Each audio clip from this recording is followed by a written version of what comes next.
started. Then I think once I just hit that button.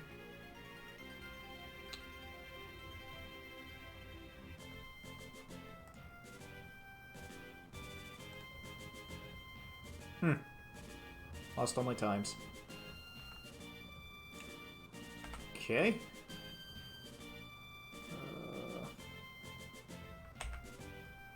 Reset. The good news is I have it at the beginning of this recording, and it's somewhere around 4 hours, 29 minutes.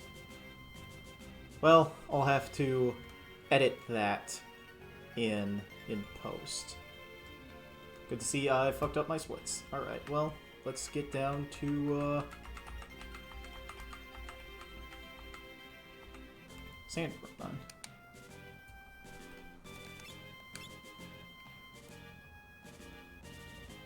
Hell grind is complete. Now it's time to go pick a fight with Sandworm.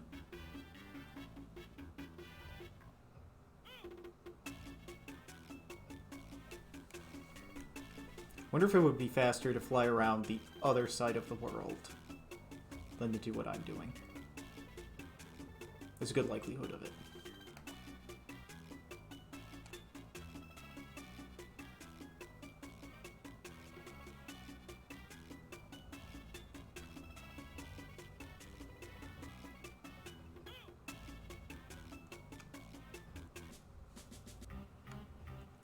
Right. Was here earlier triggered cutscene.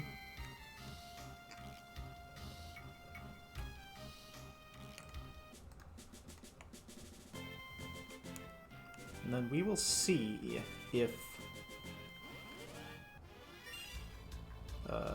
right. Wait, I don't even want to fight these guys. There's no point. I mean, sure, I can one-shot a zoo, but yeah, quite strong. Actually, let's start messing with abilities again. Barehanded. Yep, that looks about right. I think barehanded is going to be my best bet going through the desert here, because I can choose where to target it. I just have to hope that the sandworm doesn't go back row on me.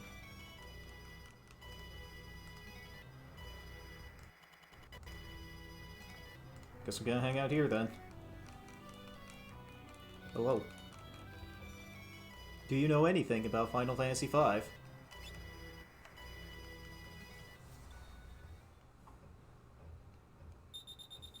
Alright, cool. Well, I fucked up my time splits, so you need to add 4 hours and 30 minutes essentially onto that time right there. Starting out strong, yeah. This is the first time I've ever done any. Wait, no, I want to attack. This is the first time I've ever done anything speed run like for this. And the Fiesta event they're running is, hey, you know, just do your best. Tell us the speed time you get. I need to take off the diamond bell. There's, ooh, I should not have pressed that button. All right. So here's the gimmick. Sandworm is a boss fight with a bunch of holes in it. If you attack the hole instead of the sandworm, you'll fall down the hole and you'll lose half your life. Yeah. And then it has a quicksand ability, which, like, you know, it hits your entire party for some damage. It's fine. I did a 2-hour hell grind in front of this for, against, yeah. 2-hour hell grind. See, here's the problem. This team doesn't have good. Oh, good. That's since the monk punches twice, it's going to trigger gravity twice. Great. It's fine. It's fine. It's fine. As long as I just keep spamming Cura, everyone will just keep getting back up. But yeah, Sandworm is an infamous boss fight, especially under challenge conditions like what I'm running. Um...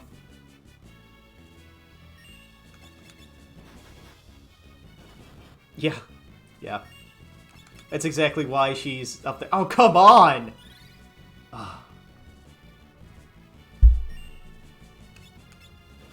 I saw that. We're here to talk... Oh, cool, Sandworm's done.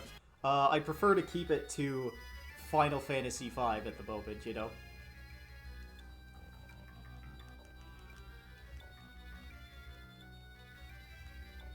Yeah.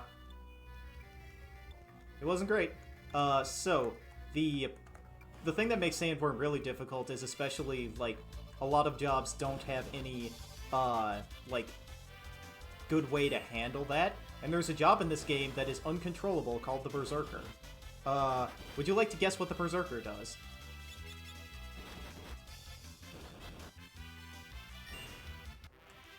That's correct!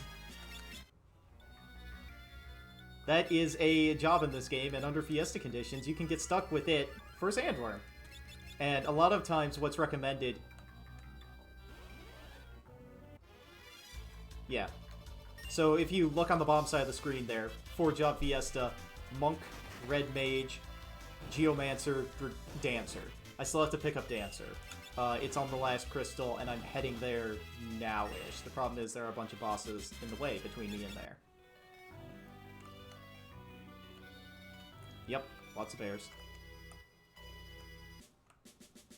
What are they doing in the desert? I don't know, but they have javelins. And if you have a thief, you can steal their javelin, and it's like the 3rd or 4th best spear in the game. It's a very good question, but sometimes you need to talk to him to learn the wisdom of the sand bear. One of the other fun things is if you're playing a class called Beastmaster, the sand bear has a special attack called Right Hook, which is a strong fight ability. It hits for about 2,000 damage. The reason why... where's the trigger over here? I'm looking for a specific trigger. There he goes. I just need to see that guy wander around somewhere else and I can wander up. Like, you play hide and seek with him until you just wander up here to get the game to move on. You just have to trigger him once. But yeah, like, if you have Beastmaster, and Beastmaster is like your best damage output class, you'll have to return to the desert over and over and over again to catch more bears so that you can release the bear so it can right hook whatever it is you're fighting. It's amazing. And like...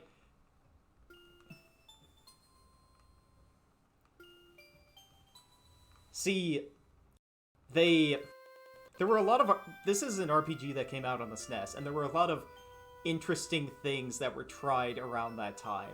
And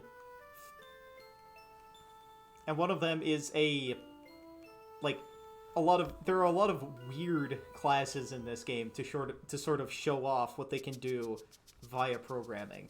One of them is Geomancer, which I have. Its command, Gaia, chooses a random ability outside of your control. As you level up, it gets access to more abilities, but, like, A, it gets more unreliable. B, it kind of gets worse. Which is an amazing thing for me to be saying at the moment. But consider it adds in a bunch of instant kill effects, and you have no control whether the instant kill effect is going to get used or not. And when you have to go fight, say...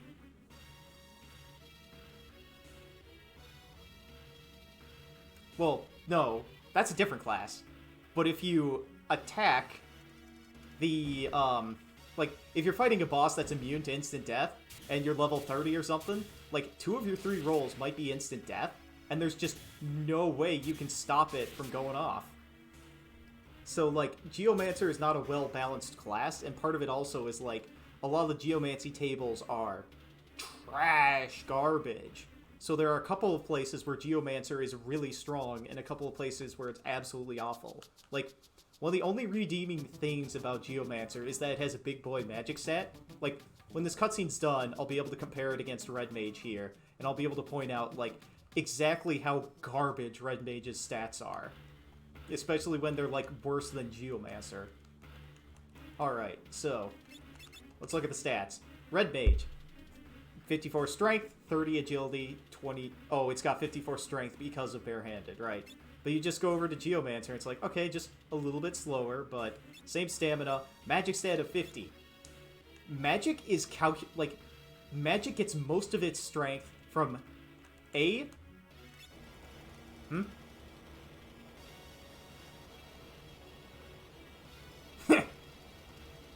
But the way Magic ends up working is, like, your base stat for Magic matters a lot, and then the power of the spell you're casting matters a lot. Red Mage gets spells with garbage spell power, and it itself has garbage spell power. So the Red Mage doesn't do all that much damage with their spells. Well, see, the reason why you play Red Mage is it gets just enough utility stuff that it can be really dangerous and fun. Like, it gets Protect, it gets Toad, it gets Sleep, it gets Confuse. And then on top of it, it gets Swords. So, like, a class that's extremely mediocre on its own, when you go to play, like, a solo challenge of this game, Red Mage turns out to be pretty good.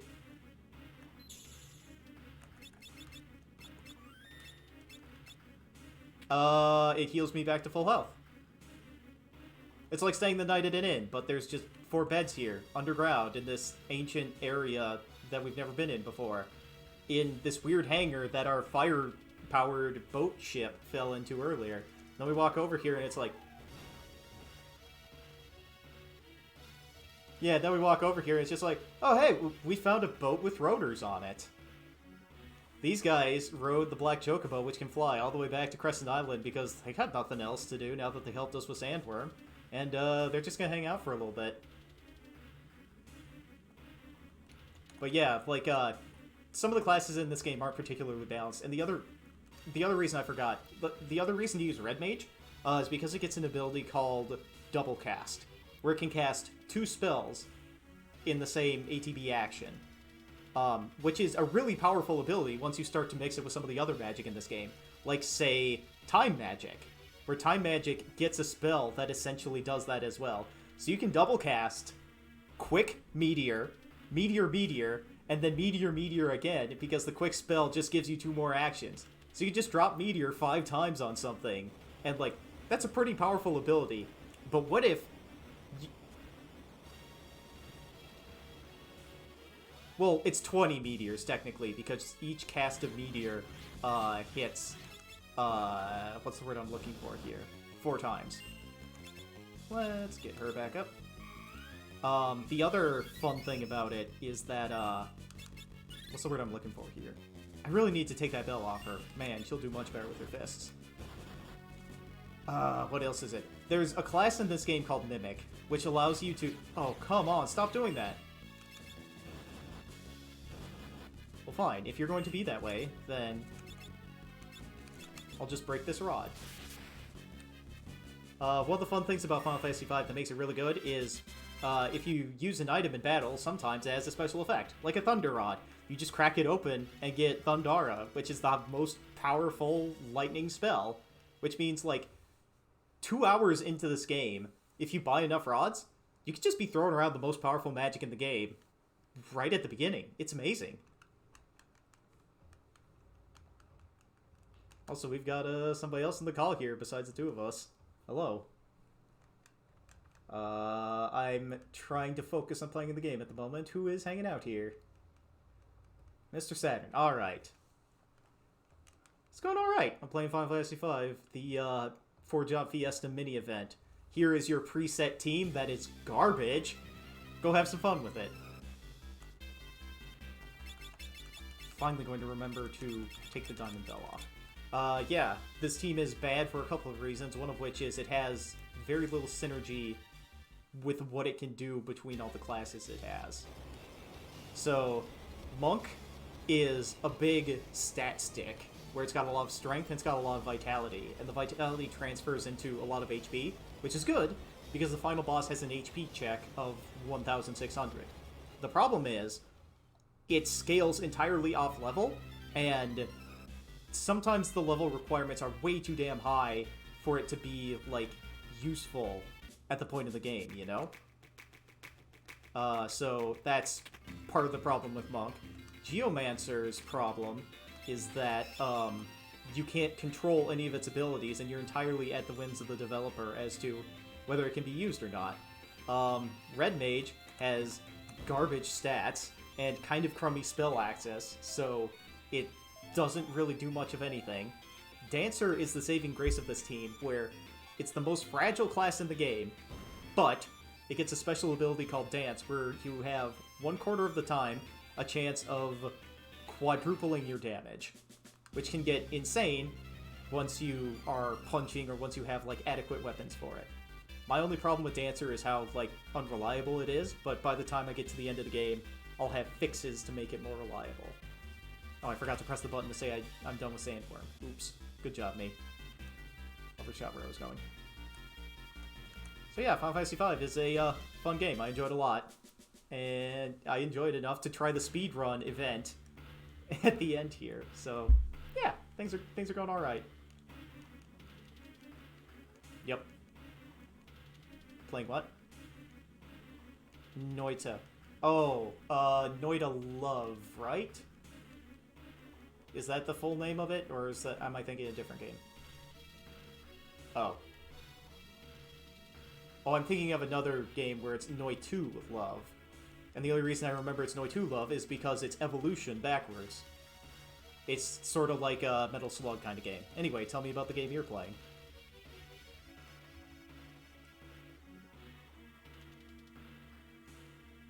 No. Nope.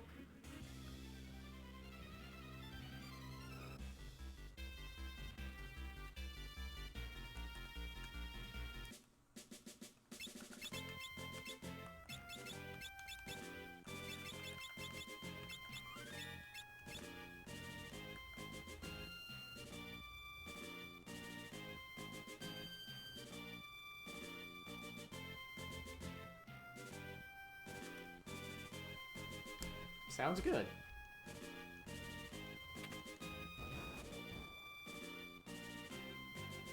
Good. It's exactly how it should be.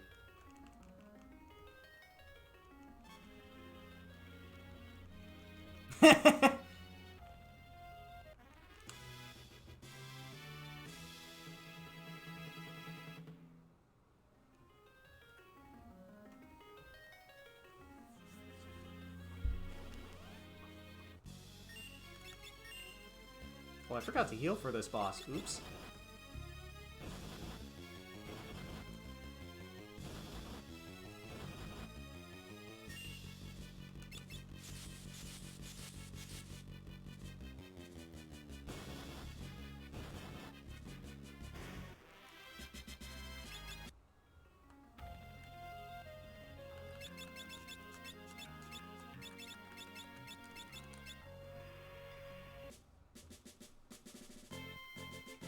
Meanwhile, a boss just came and went. That was Adamantoise. Adamantoise is a big dick because it has auto protect and shell on, and it's very weak to ice because it's a reptile. You know, they don't have they're cold-blooded. They don't have control of their own temperature, and that means they're weak to ice. That's a Final Fantasy staple.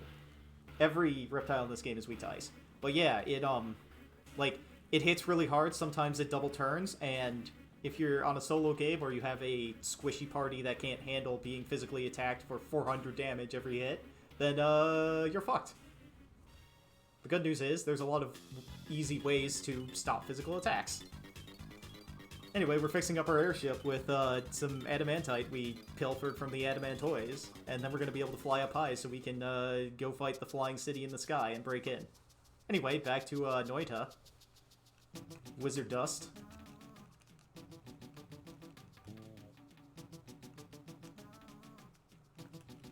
Okay.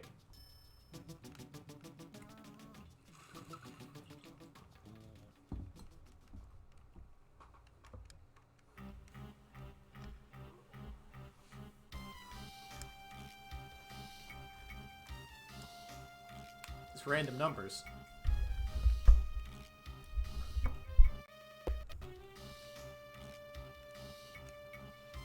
But what does a big rod allow you to do? Does a big rod, Like, let you store more spells in it, or is it just, like, flavor that it's big?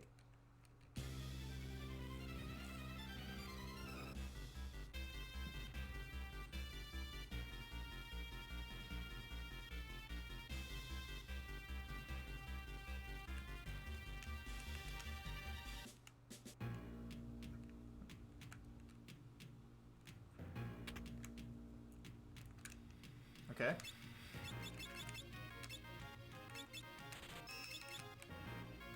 Let's see, 20,000 gold is a good number to have. Alright. I bought a bunch of Thunder Rods there, because Thunder Rods are very special. I'm going to absolutely demolish the upcoming boss fights with Thunder Rods, because this game is great and lets you do that. A boss fight that I'm coming up on here is, like, an ancient city that, like, we inadvertently reactivated by running into it. I want you to take a guess about, like... So it's got an automated defense system on it, right? If you're going to say any element that a machine is weak to, what would you say it would be? Lightning. So, we're just gonna zap the shit out of these things because we've got 2 red mages, so... It's Thunder Rod time.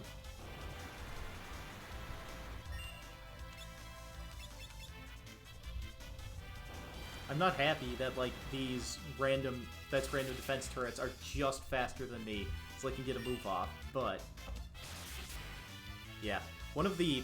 Well, the flamethrowers aren't that much of a problem at the moment, but it's going to get worse when we get to the boss... Well, no, to the missile launchers. The problem with the missile launchers is that, like, they can hit your ally and confuse them. Oh, fuck off, missile launchers.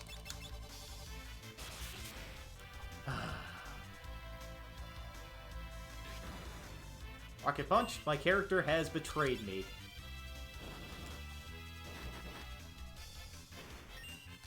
Wow, I could probably just press the attack button and get entirely through these fights. Hell yeah, crits.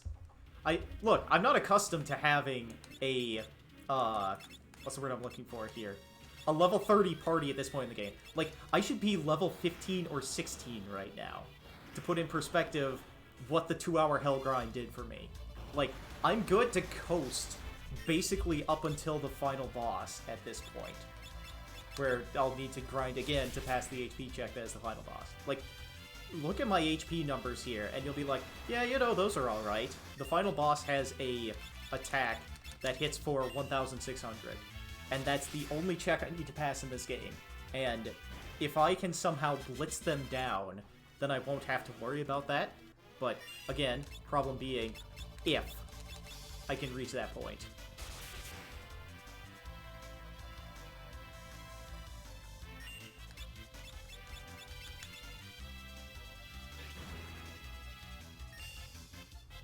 Hell yeah, getting set on fire.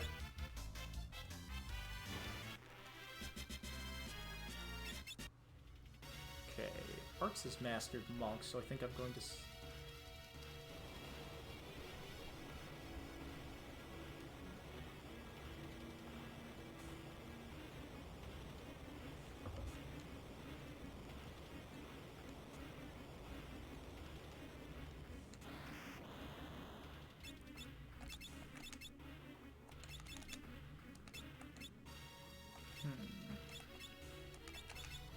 Yeah, I'll put Gaia on you. Optimize button.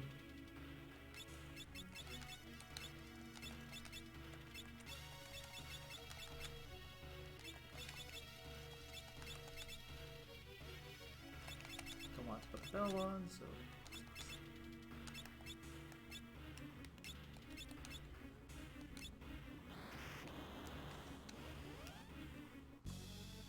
So, here's Soul Cannon. Soul Cannon is a interesting boss because you don't want to have any armor on for this fight because it's all percentage-based damage. It takes... Yes, it is a giant gun emplacement on the top there, and it has 2 missile launchers. The missile launchers will hit you and inflict uld on you. Uld drains your stats over time. And that's really nasty because your damage is controlled by your stats. the... I don't need to break... Nope.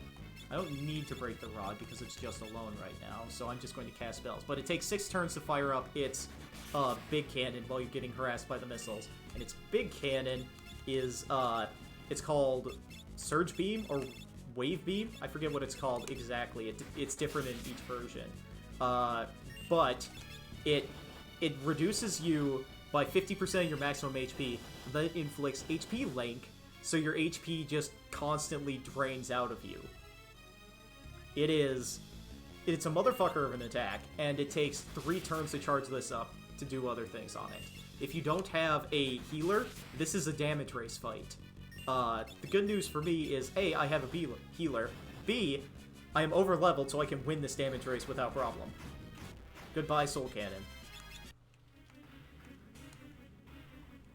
We did it. That was not difficult at all. Sounds like things are going pretty well over there.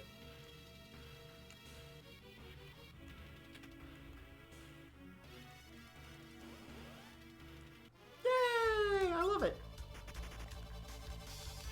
Yeah. The other fun thing I need to do over time is, like, yeah, sure, there are random encounters in here that I could easily chump to level up, but here's the problem. There's an item I'm looking to get later in the game. It's called the Chicken Knife. The Chicken Knife powers up by the number of times you have run away. And it caps out at 256 runaways, and it is easily the most powerful weapon in the game. So, one of the things you can do in this game is you can just run from random encounter, random encounter, random encounter until you get to a grind spot, and then you can grind up to a higher level, and then you can just ignore fighting for a very long time. And there's a question you ask yourself at the start of every run. Do you want to take the best weapon in the game, Destroyer of the Universe, the Chicken Knife, or do you want to play suboptimally and take the other weapon, or do you want to play with the Brave Blade, which is a weapon for one class only, and, like, because it's a broadsword instead of a knife, it has a worse damage formula for it, and, like, I'm playing in Fiesta conditions. I don't have anybody that can wield it, so Chicken Knife it is. So, if you look at the bottom of the screen there, you will see 4-job Fiesta. The Final Fantasy V 4-job Fiesta. You get 4 jobs. That's all you get as you play through the game. It's just the name of the event. Usually it runs from, like, June into August. So the Fiesta is out of season at the moment. But they're running a mini-event to test, like, pushing people to try speedrunning the game a little bit more. And this is the team they gave for the event. This awful team that doesn't synergize with itself, and none of the classes are, like, top-tier ones that could easily trivialize the game. So, yep.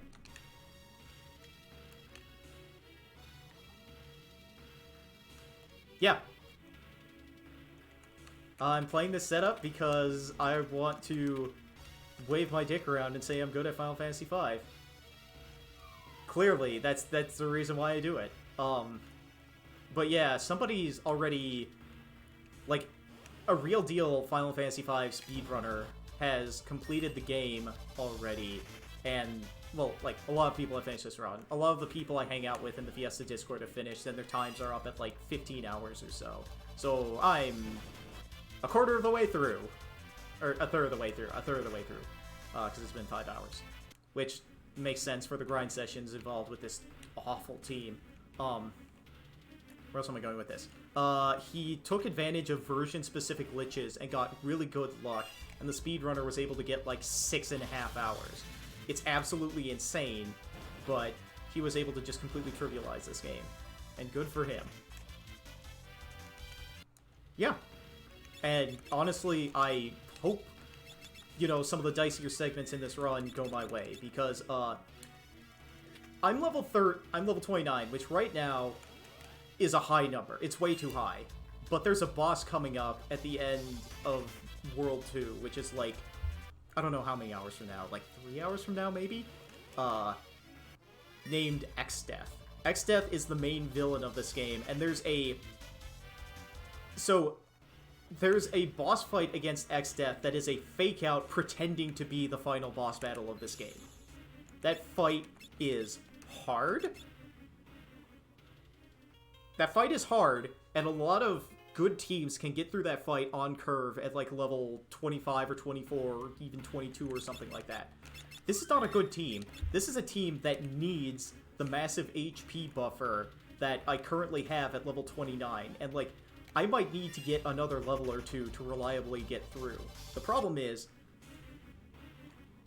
it goes up to 99, but like, the only reason you need to level up is to get more HP and MP, realistically. Oh, come on, Ghidra.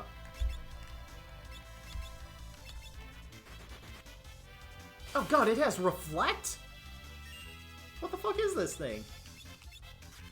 Oh, right, that's going to reflect. Fuck off, Ghidra. Alright, generally you're expected to end the game where you can, like, survive a fight against Exdeath.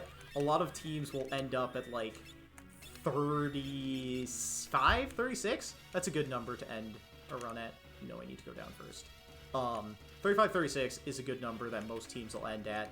You can beat this game if you're really trying and really pushing it at, like, level 4, 4, 4, 5. You know? Where your party is level 4, 4, 4, and then the final character is level 5. Okay. The options you get in this game are really powerful, and the status effects in this game are really strong. Yeah, he's vulnerable to magic at this point. Yeah, like, almost every boss in World 2, which is coming up after this, are vulnerable to instant death. And, one of the cool things is, like, you know how I was talking smack about Berserker earlier? When it... Oh, yeah, now you're fighting the Sandworm. The fun thing... Berserker gets a special weapon called the Death Sickle, or the Death Scythe. It's the Death Sickle, I think they call it in this game. A little bit. But it has a 1/3 chance to inflict death on hit, and so you fight these bosses, and then you just instantly kill them. And you just sort of wait for Berserker to get around to actually swinging it. So, one of the things I haven't talked about here, this is a boss called... Oh, I skipped a bunch of Beam. Yeah, we're currently on Snurb and the Earth Crystal. This boss fight is called Archaeo Avis. I love to hear it.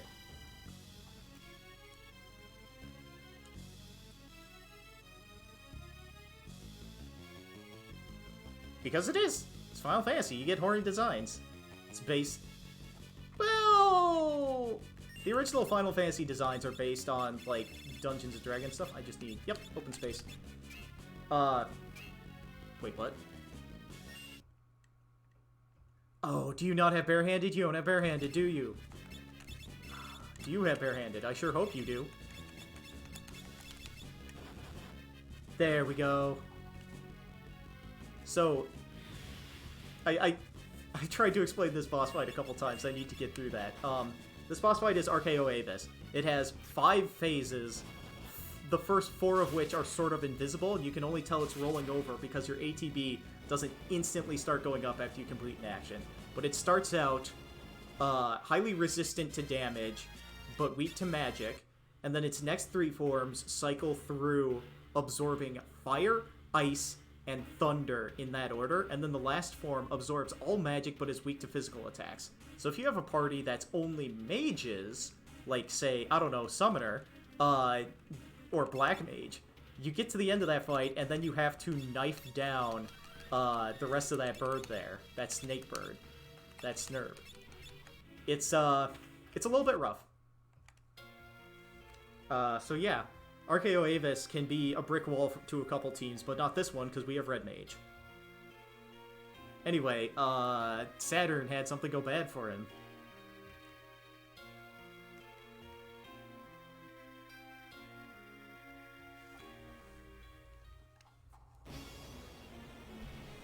Oh, so this is a roguelike kind of game.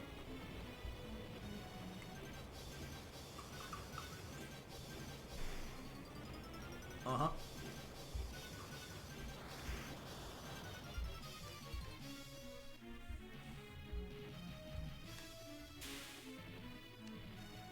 Yeah. I'm not gonna talk about the story of the game all that much here because, like, it kind of matters, it kind of doesn't, you know? Like, Final Fantasy for a very long time had a thing where they would do, like, yay, adventure! And then the next game would be dark and dreary adventure.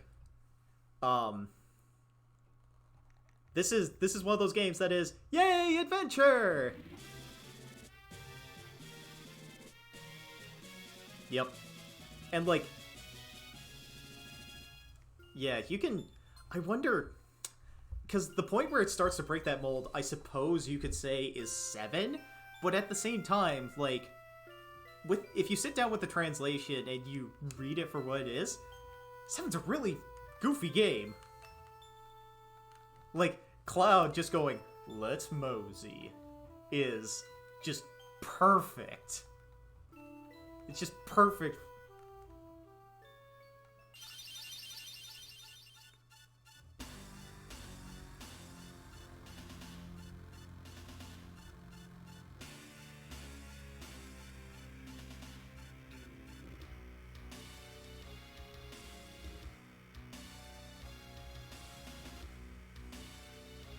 Aerith? Oh yeah.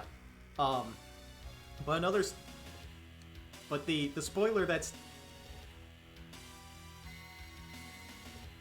Yeah, but everyone's memed it to oblivion, everyone knows it now. So, meanwhile in Final Fantasy V, all 4 of the crystals have broken, and the Warlord Exdeath is free.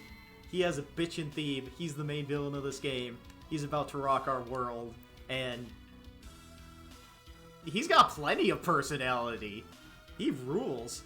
His entire thing is just, like, screaming his plan in all caps, and having a lot of fun, shouting stuff like, "Your viscera will see the light of day!" There's a point where he gets in, like, a Kung Fu Dragon Ball Z battle with a turtle sage later on, and he's like, "Huh, you're better than I expected for being thousands of years old," and the turtle's like, "I didn't spend all the time sitting around eating pizza!" And Exdeath is like, "Well, maybe you should have. You'll find no such tasty diversions in the afterlife!"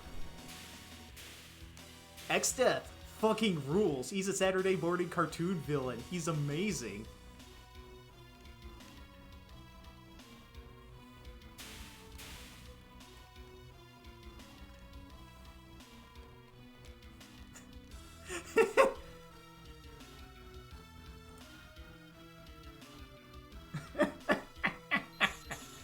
Yeah. I don't know. Exdeath rules. He's the perfect villain for this game. And, like... Exdeath was able to animate, like, the remaining shards of the crystal here to pick a fight with us and shoot laser beams and shit. This guy is the father of the pink-haired girl and the purple-haired girl, and he fucking gave his life. What? Yeah. He was possessed by Exdeath since the beginning of this game to, like, I don't know. He's been possessed to, like, free Exdeath, so he, like, wandered into here to try and, like, break the crystal to free Exdeath, because, like, Exdeath has power even though he's been sealed, and, like, the first crystal broke for reasons, and then he starts to get a little bit more of his power, so he's starting to, like, psychically manipulate people from behind the seal he was in to, like, break the rest of them, and now that he's broken them, he's just like, "Hell yeah, I'm free! I'm going home!" Because, plot twist, the old man and the girl with the blonde hair, who's his granddaughter, are from a completely separate world from this one. Like, parallel universe kind of thing.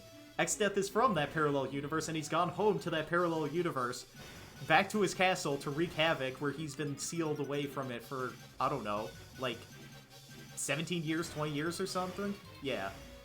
Anyway, Exdeath is around. He's going to cause problems. His goal is to break all the crystals and do something. Yeah. Well, like, he doesn't explain it until you get to World 3, where the two worlds merge after all the crystals are broken, but, like, the entire point of the crystals is to keep the world separated in half here, so they can maintain, like, this seal between the two worlds, and they can just throw garbage into it that they don't like, such as Exdeath. The problem is, the world isn't intended to be split into parallel dimensions like this. Well, see, here's the thing. Exdeath is an evil warlock. He deserves it. And, like, sometimes things get too powerful.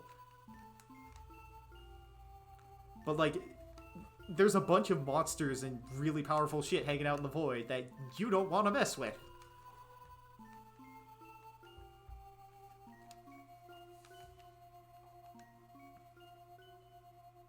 Yeah, there's two of them stacked on top of each other, yep. Yep. It's not exactly easy to figure out, yeah.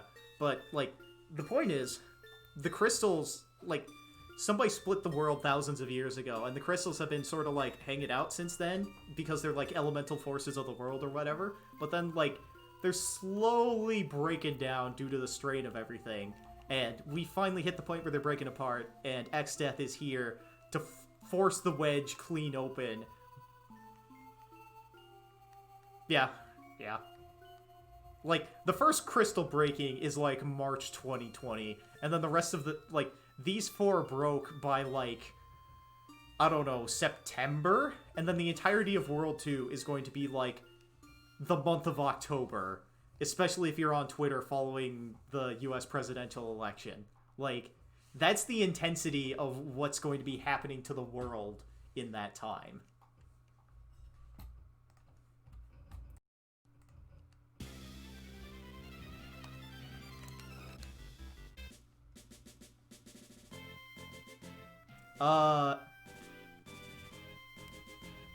Because you gotta approach the crystal to grab the crystal out of the air and get it to stop doing the thing.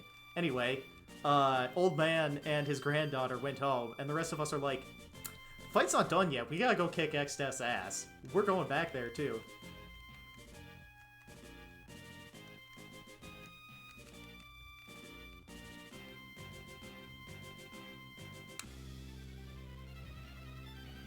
So, now the point is, we gotta go find the nerds. Oh yeah, I have Dancer now. I need to put people in that, because I need to start learning it. I need you to master.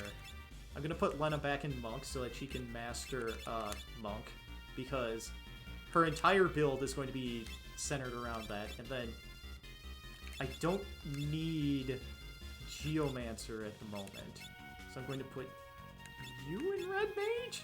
You can take Red Mage, yeah, that'll work fine. Barehanded, whatever, who cares? So are you ready for a boss rush? Do you like boss rushes?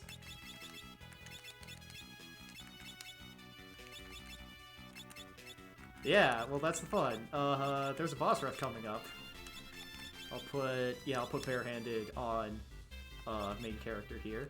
Unequip that. It's time to dance. It's time to live up to the hype. He's gonna become the dancer. So the fun thing about dance is that, as I mentioned earlier, I've got a 1/4 chance of doing specific things. But when that one specific thing happens, it's going to be glorious. On top of that, I can... One of the cool ways the job system works in this game is you can mix and match abilities between classes. Some abilities boost stats. So I put Barehanded on the Dancer. Usually, Dancer has a strength stat that's something like, I don't know, 20, 29? Somewhere in that range. It doesn't... Bartz has a strength of 60 right now, because Barehanded brings it up to the Monk baseline of 50, and then he's getting +5 from the Ribbon, and then he's getting a bunch from, like, his personal stats. So, Bartz is here to punch and dance, and if he does it just right, he's going to completely demolish whatever it is he's fighting. This is going to be great. This is going to be absolutely fantastic and fun. Never good. You don't like to have that happen. Okay. I think the strategy for this next... So, the next fun thing that happens is it's time for a boss rush. Also, Look at what happened to his max HP immediately upon putting him into Dancer. 735 from, like, the 1,245 that Lena has in Monk. It's very low. Dancer is the lowest vitality class in this game. It takes until level 45 for a Dancer to survive the final boss's HP check attack. It is immense.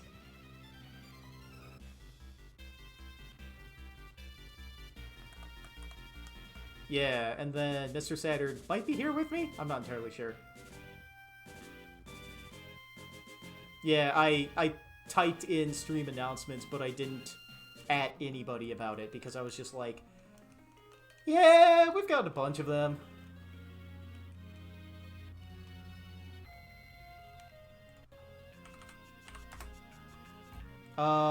You cannot land on mountaintops. You can land on any, like, open plains. You can also land on the ocean, because the airship is also a boat. You know, that whole ship part. You also cannot land on forests. So, like, some of the fun is just figuring out where exactly you can land to be able to visit certain places. Like, there's a village in the, like, northern corner of the map where it's surrounded by woods and a single tile of open plain so you can land the airship up there. I could go back there. It's the, Actually, I just want to make sure before I leave the world. Flame Ring. Yep, that's all that matters. Cool. The Flame Ring is going to be... Wait, no, this is not the proper way to go. The Flame Ring matters because a boss fight is coming up where... Right, I can't park there because the dragon's there. I need to save before I do this fight. A boss fight is coming up where... what's the word I'm looking for here? There will be strong fire attacks being thrown around, and Flame Ring lets you absorb those. The Flame Ring is amazing, and it'll help me cheat out a couple easy wins. So, I need at least one for this trash team. So here's Purobolos. Purobolos is it's a boss fight with a gimmick. As you can see, there are 6 bombs hanging out. Let's see how much damage this does to them. Okay. Probably a second Thunder Rod would be able to kill them all, but I'm going to hit them with a kick in between. This boss has a gimmick where they will self-destruct on you, and if you kill one of the Purobolos bombs here, it will revive the rest of its friends. So there are a couple ways you can solve this fight. One of them is waiting for them to just blow up on you because they do not revive if they blow themselves up. And the damage they do when they blow up is proportional to how much HP they currently have. So you just trick them into blowing up early, and then you solve it. The other way is they're vulnerable to silence. Mastered Monk, if somebody is in Red Mage, there's no reason for you to still be in Monk, so I'm putting you in Geomancer. Have fun. The silence is another way you can sneak past it, and it disables magic. So they can... I think they can still self-destruct, because it's funky like that. But they can't revive themselves if you punch them down. So a combination of silence and fisticuffs will allow you to beat them. This is a completely different boss. Yeah, we're just getting... Well, this is a... what's the word I'm looking for here? This is kind of a boss rush to kind of end World 1 here. Gadzooks, it's a den of monsters! Each boss focuses on a different gimmick. The first one was multi-target and handling that. This one has an HP check tied to it. Oh yeah, Sword Stance, show me the numbers. Yeah, buddy, I just did 3,700 and immediately ended the fight. Perfect. This is Titan. Titan is a summon for the Summoner class. It does a bunch of earth damage. It ends the fight by casting Earthshaker and dealing roughly 500 damage to the entire party. So you need at least 500 HP on somebody to survive this fight. Or you need to be floating, which you can get by tricking a cat. You know what, it's better that I just... how do I show the bestiary? Config, bestiary. Let's go take a look at Galacat here. That's Gatling Bighorn. Where's Galacat? Wait, did I miss it? I must have missed it. Because Gatling Big Horn.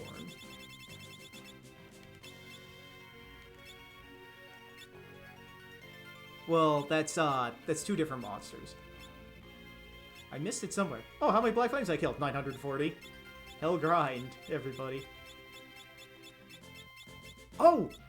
I didn't kill any Gala Cat, so I can't look it up. Okay, so imagine a house cat, right? You're imagining a house cat at the moment. What if that house cat put on, like, cardboard fake wings to, like any of the old Wile E. Coyote cartoons, you know? Like, that's what a Gala cat is. And you can... It's like a Final Fantasy enemy. It rules. You can trick it into casting Float on your with the Confuse. So you can just float over Earthshaker if you want to go that way. Another way you can solve Titan is with a spell called Stop. It stops Titan for only a very short period of time, but if you pile on the final hit while it's in stopped time, it'll die and not do its final hit. So that's another way you can cheese out that fight. Alright, here's Manticore.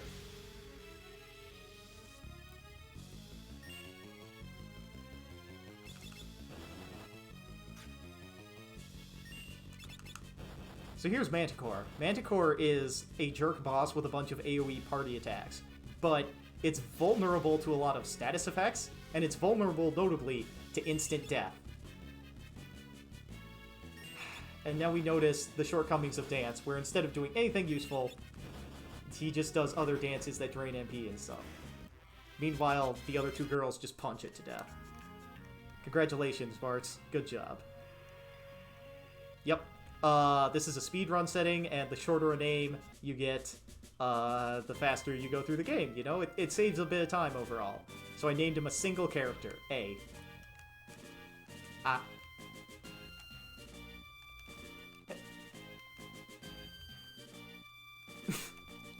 Fresh Prince of Blair? I haven't seen it, but I can tell that that's supposed to be a parody of the Fresh Prince of Bel-Air. Oh, even better. Anyway, here's the portal to the next world on this strange peninsula that looks like a flying dragon. In a couple hours, this peninsula is going to wake up and be Bahamut, the king of dragons. Huzzah.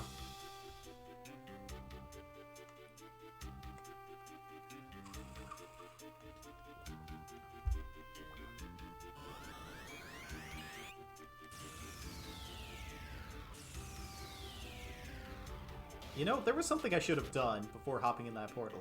No, I still got time for it. Perfect.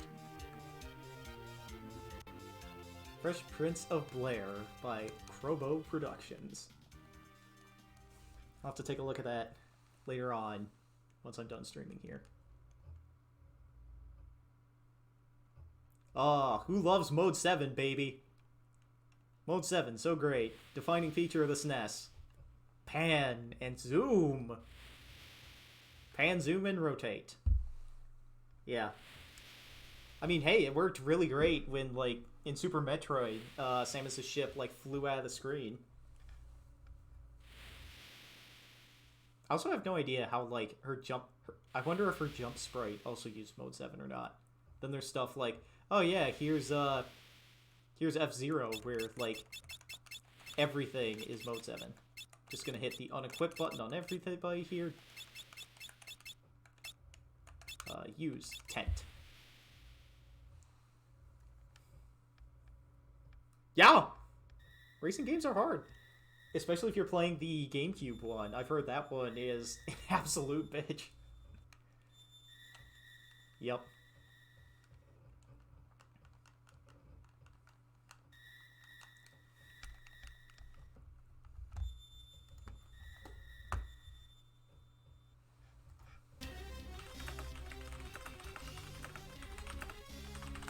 Okay.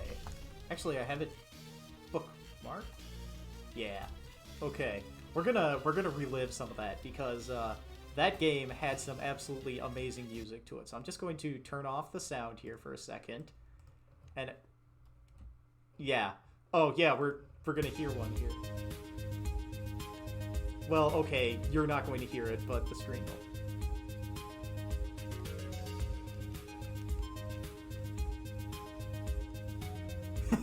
They're pretty great. I'll post this in voice to text once it's done here, but it's just the song itself. But it's still amazing to see the old man. What a scam! Bets of 2 million space credits? Ha! What can I do with this one coin? Before he just gets it smacked out of his hand, it just rolls down the bench before Captain Falcon picks it up. And then he's just like, oh, you're the famous Falcon! Please, I beg of you, enter the bet race. What? It's just...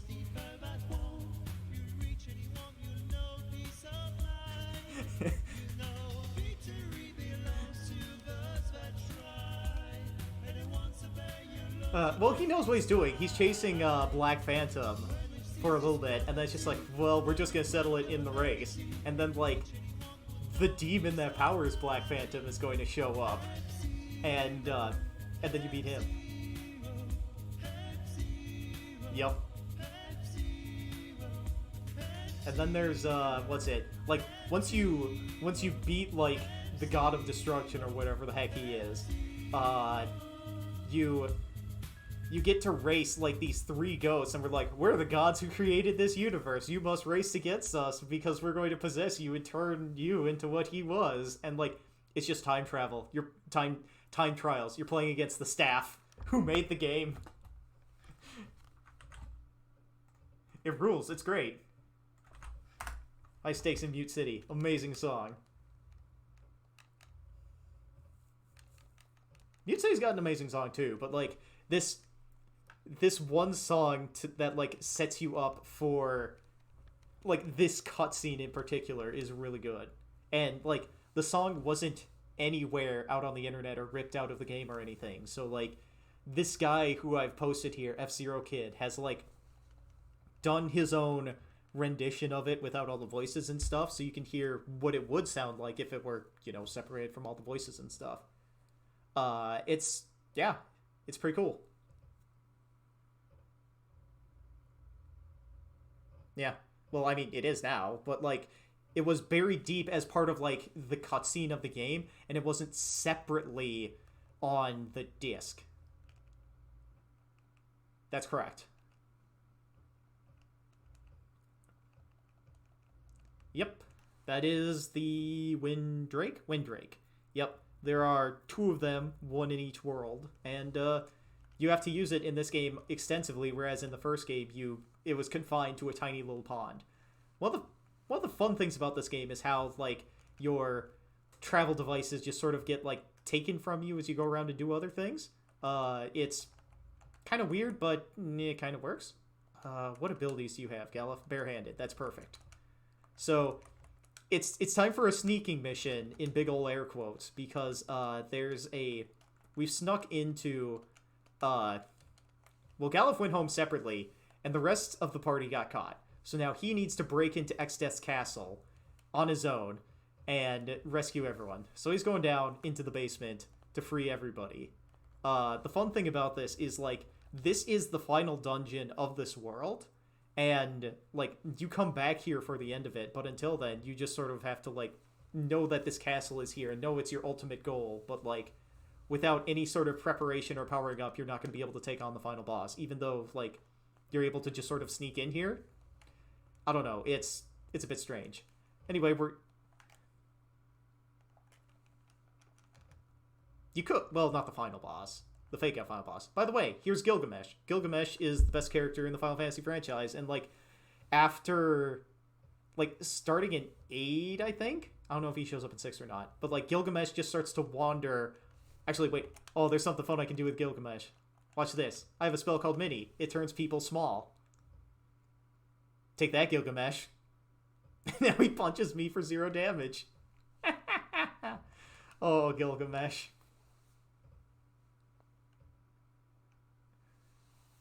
Yep. You take boosted damage when you are small, so You don't want to be small, and sometimes sometimes bosses can be made small.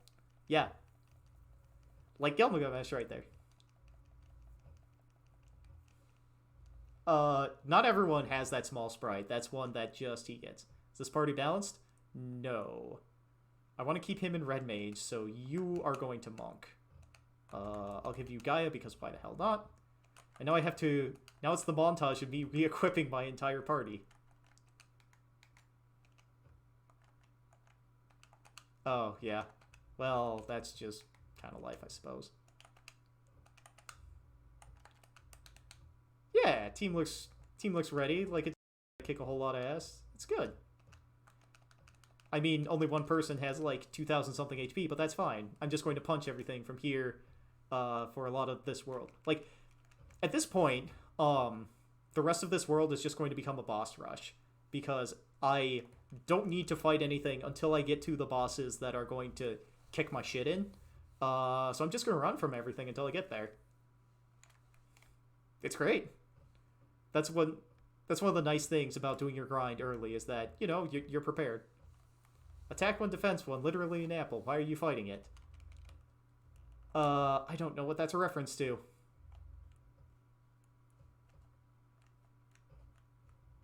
Oh, I'm wondering if that's if that's like a reference to some video game or something.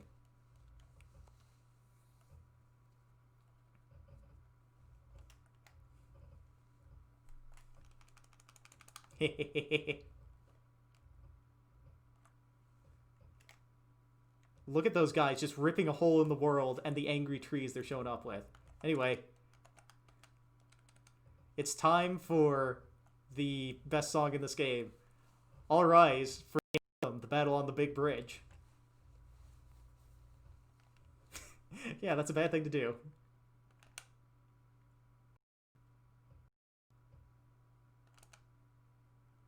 If you had to fight me, those are your stats. Oh, good. I'm glad I can beat an apple in a fight. Great. But yeah, the Battle of the Big Bridge music is essentially Gilgamesh's battle theme and will recur whenever Gilgamesh is on screen doing things from here on out. So, it's nice to get a bit of a flair here, especially when it, like, sticks through, battles into, like, it's just a continuous loop through the battle into the world map and then back into battle again. Anyway, I just mentioned, like, oh, you know, this is essentially Gilgamesh's theme. So, what do you think we're going to see in a little bit? Yeah. Oh god, I've been real bad about hitting my splits. End World 1, I'm in World 2. Greg 0, first Greg. Oh wait, no, Greg 0 I think is the first sight of him, and then I just did first Greg. Okay. Professional. Look, this entire thing is getting voided anyway, because, like, all the times are completely fucked up. There's nothing I can do about that at this point.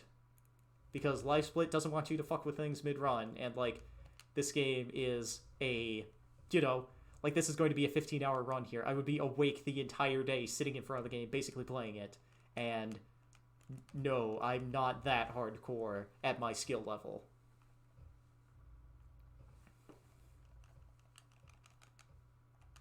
You fell off the chair again? Come on! Oh yeah, this flying killer enemy, it's essentially a cat with, like, wings strapped to it, as you can see. This is the same sprite as the Gala cat. Look at it. It's amazing.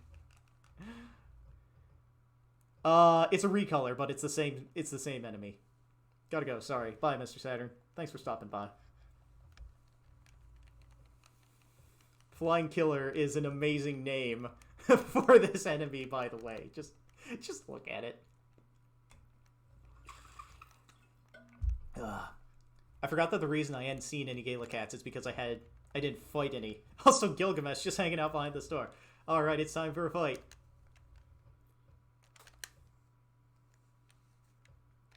There he is!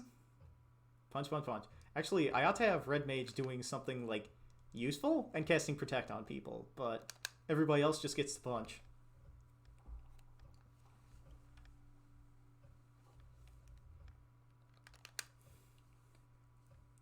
Oh, yeah, of course.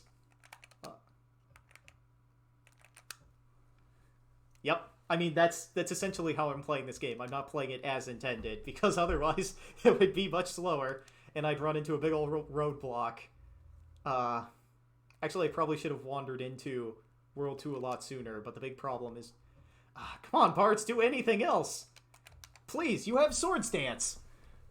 We're running into the big problem of Dancer here, where it's completely uncontrollable, and if luck is not with you, then... sucks to suck.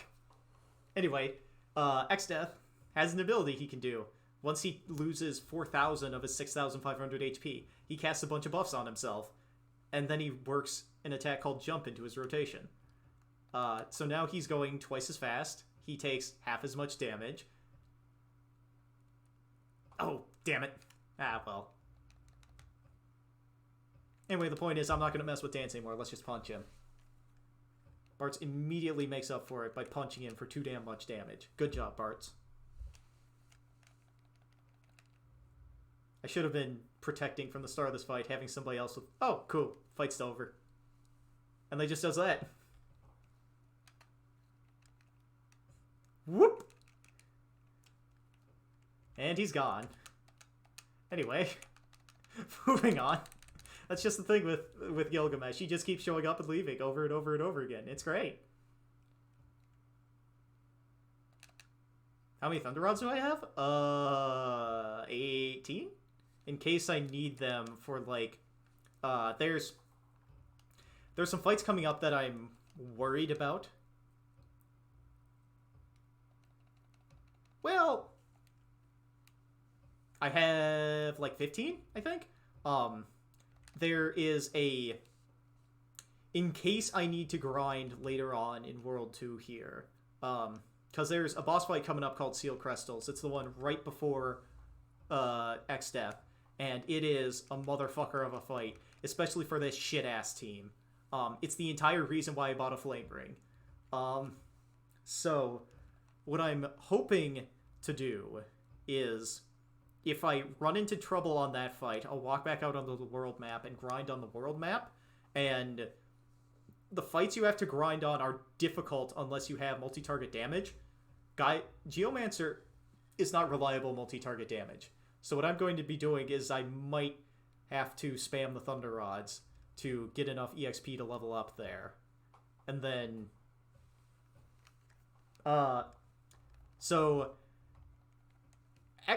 So Galuf and his group, now that Exdeath was back, had assembled an army to go and pick a fight with Exdeath.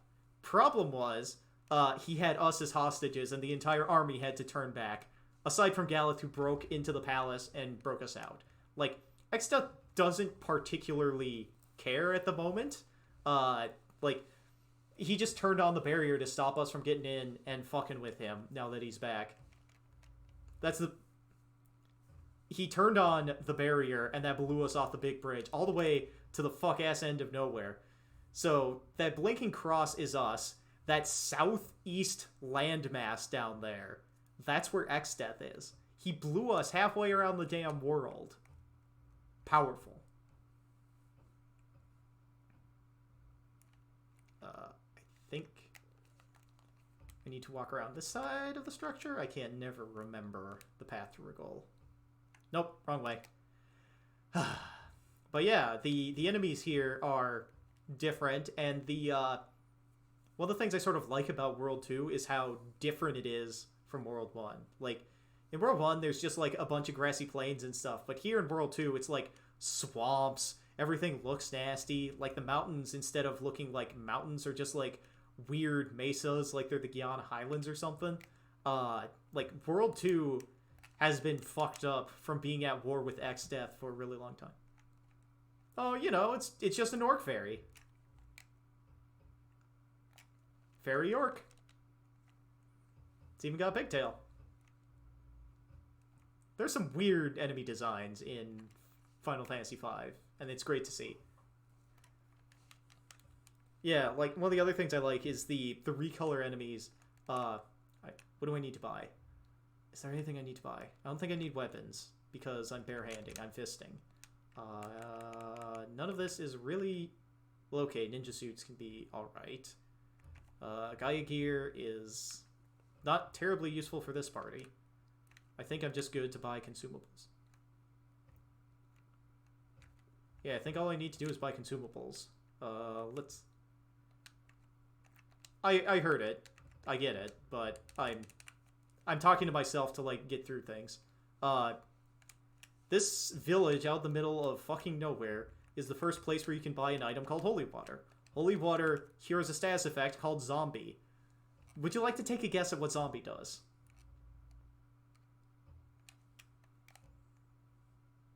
Okay.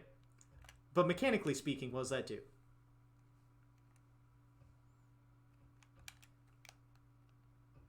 Well, it doesn't make you confused. It sets you to dead, and then you always strike at the party. Like, sometimes if you're confused, you'll attack random targets. No, zombies are malevolent. They help the enemies, and they punch you in the face.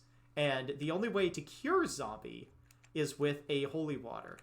And part of the reason why that's a problem is because a boss fight is coming up. It's called Exdeath at the end of this world. He has an attack called Zombie Breath. If Zombie Breath kills any of your characters, it instantly revives them as zombies. Many runners have failed to purchase holy water by the time they were in that boss fight against Exdeath, so they were stuck rerunning the fight, hoping he didn't pick that specific move in his AI script, or walk all the way out of his damn castle down all 13 floors to run out and buy consumables and come back. I mean, if you're doing a speed run like I am, yeah, you definitely want to do that. But I'm, this is marathon safe speed running, and if you're just like playing the game to play the game, I forgot to hit the big bridge split. Anyway, and one of the key details I sort of like in here is we just saw a Moogle and it ran off here, and Gelf is just like, I don't know, let's just help it. There are Moogle eaters down here. The Moogle eater eats Moogles. Self-explanatory. So we need to make sure the Moogle doesn't get eaten by whatever's down here because we don't want Mr. Pear to get eaten. Yeah, the story at this point is just like, adventure! It's one of those Final Fantasy games, you know? It's not Star Wars like Final Fantasy 2. Or Star Wars again, like Final Fantasy 4.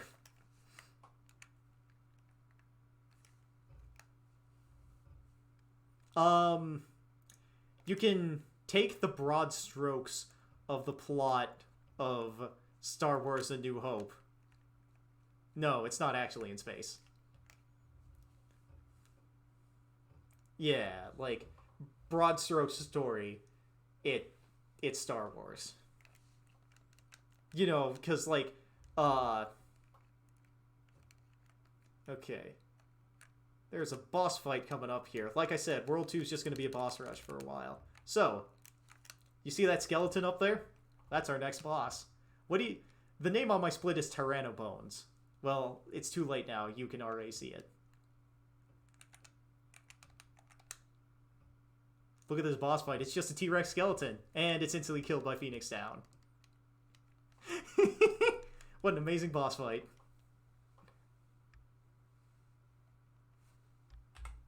Yeah. One of the things I like about Tyrannobones, or Tyrannosaurus skeleton, is that, like, if you don't do that, if you don't take the Phoenix Down that they literally give you knowing that it's an undead monster, that fight is a motherfucker. But they just give you a Phoenix Down right before that fight that instantly kills it. So you just use the instant kill item on that fight. Just don't fight it.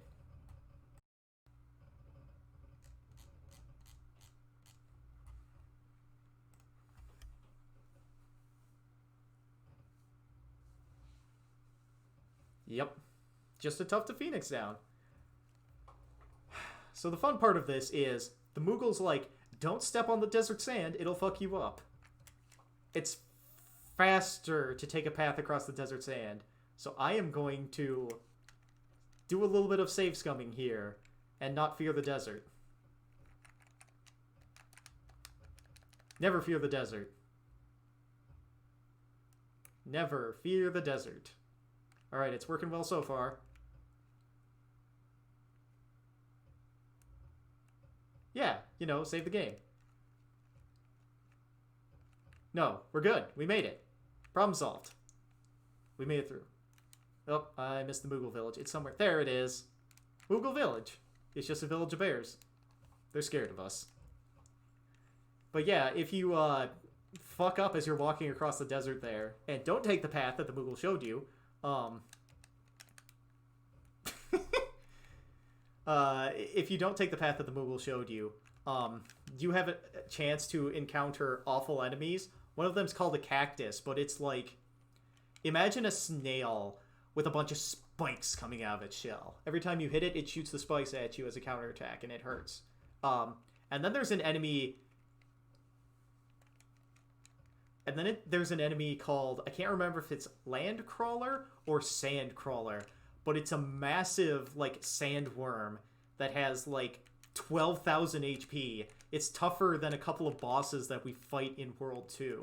And you just have to fight it if you walk across the sand. And, like, one of the other things that I sort of love about this game is if you have Beastmaster as one of your classes... By the way, here's a Moogle costume. We're just going to put it on. If you have Beastmaster... Actually, we're going to pay off the Moogle costume right here. If we wander over, this Moogle just immediately gets a heart over his head. He wants to fuck whoever's in... He wants to fuck the costume. We're so sexy in our Moogle costume, he wants to fuck us.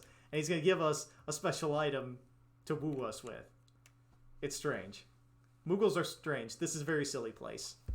By the way, Moogles can also telepathically talk to each other across the damn world.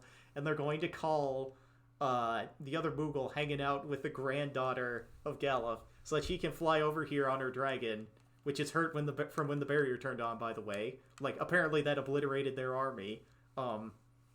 Anyway, she's going to fly across the world and pick us up. So, what was the question you had before I started talking? This game's great. This game's amazing. I love it so much. Oops. Got the wrong window in focus. Yeah, that... Adventure!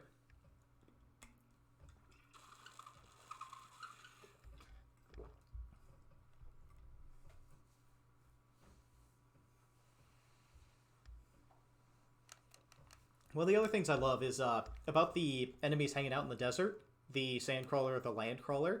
It's a really powerful enemy, but if you've got a Beastmaster and you catch it and then release it, it uses an attack called Maelstrom that sets enemy HP to 1. And it hits the... Huh? Yeah. There's a boss fight coming up, the one that I ground up to level 29 for.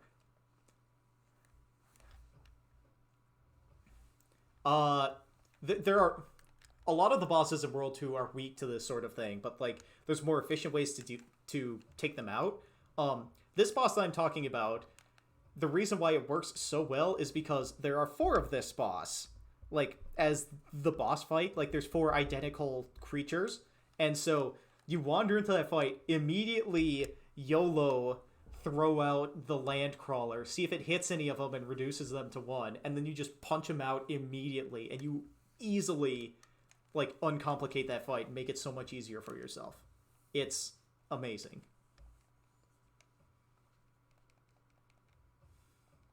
Yeah. It's a pain to catch one of those guys, but it works. But at the same time, you have Beastmaster, and one of the things you could have walked by to get to this point is it's called the Sealed Castle, or it's called Kuza Castle. It's full of an enemy called Shield Dragons that are, like... The only thing harder than Shield Dragons in this world is Exdeath, is the boss at the end of it. And because they have 20,000 HP, and they have a bunch of attacks that just rip you apart. But the thing is, they can be controlled by a Beastmaster. And they have a attack that deals 1/4 of their HP in damage. So you just point that attack back at themselves, and they just burn themselves away and give you crazy EXP. With Beastmaster, it's really easy, like, the moment you get to World 2, to just sit down in Kuza Castle, grind yourself up to level 40, which is probably the number you need to beat, like, the final boss and not get taken out by the HP check, and then you just cruise through the rest of the game. Like, Beastmaster is one of those classes where you have to put in a lot of legwork, but you can absolutely destroy or demolish this game with its power. Beastmaster, absolutely insane. Very rough if you have to, like, depend on it as your only damage source.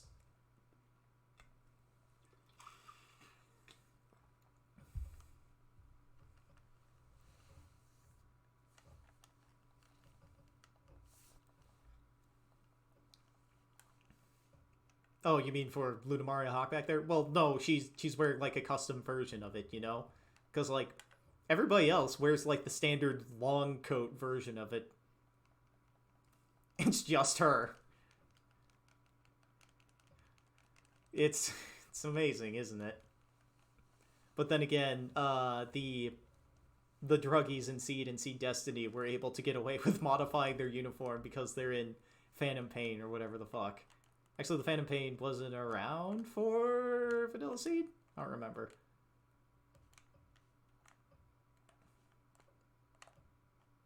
Uniform. Because, like, all of them are a walking uniform violation. Like, like, Stella's cut her sleeve so that her shoulders show up. Sting just wears his, like, jacket not buttoned up or anything so you can see the shirt he's wearing underneath. I completely forget what Ale does. And then, like, Orga, Shani, and Clotho, I think his name is? The other idiots from Seed, just, like, they don't care about decor. They just wear whatever the hell they want. Like, they're nominally wearing the military uniform, but they're not wearing it the correct way. It's like with Shin, where he always has his coat unbuttoned up at the top. Like, he's almost in military dress, but he's not quite, to show off, like, how much of a punk he is. Yeah, somebody posted a video recently of him, like, from Seed Destiny, where, like, he comes down, sees just saluting everybody, just like, good job, team, I'm now, like, one of the most powerful people in our military faction, how do you do? And then Shin just, like, sees everyone else saluting him for a second, realizes he's standing at attention, looks down and sees all the shit in his hands, and then just runs over to somebody standing in the background. It's just like, here, hold the shit for me. Knocks her out of saluting so he can button his shirt back up and salute. Like, not even set all his stuff on the ground. He inconveniences someone so that he can get his uniform in order. And then, like, Catherine's just like, well, you're trying. It counts for something. Yeah, it's a very good summary of Shin's character. Yeah, like, he's trying so hard to reach out, and Shin's just not hearing it or turning away from it at any... Anyway, here's the boss. Here's the abductor. It's here to abduct us. I'm going to keep trying to use dance. I don't think it's going to work, but if all else fails... I have a bunch of other people that can punch it to death.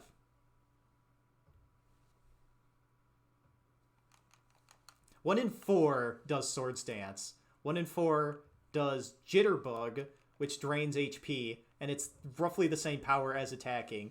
1 in 4 does Mystery Waltz, which steals MP, and it's a bad steal. It's not particularly powerful at all. It steals MP, so it doesn't help me progress in the boss fight at all. Yeah, well, it steals 48 MP. It's nothing. It doesn't help at all. And then there's Tempting Tango, which confuses enemies. The problem with Tempting Tango is that it's, not... Right, I don't have to walk all the way up there.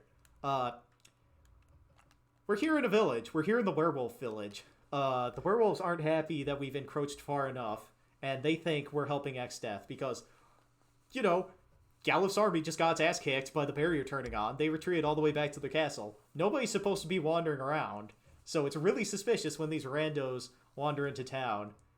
And then Galuf is like, yo, hey, you're one of my favorite dudes from way back when. Oh yeah, these are my friends. We're gonna go fight Exdeath. Wait, these are friends of Exdeath? Like, the werewolf refuses to listen and picks a fight with us. Oops.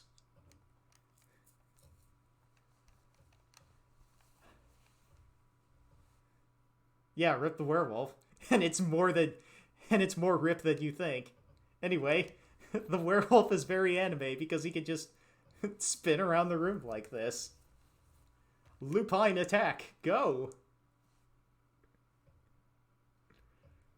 But Bart's can see through his abilities.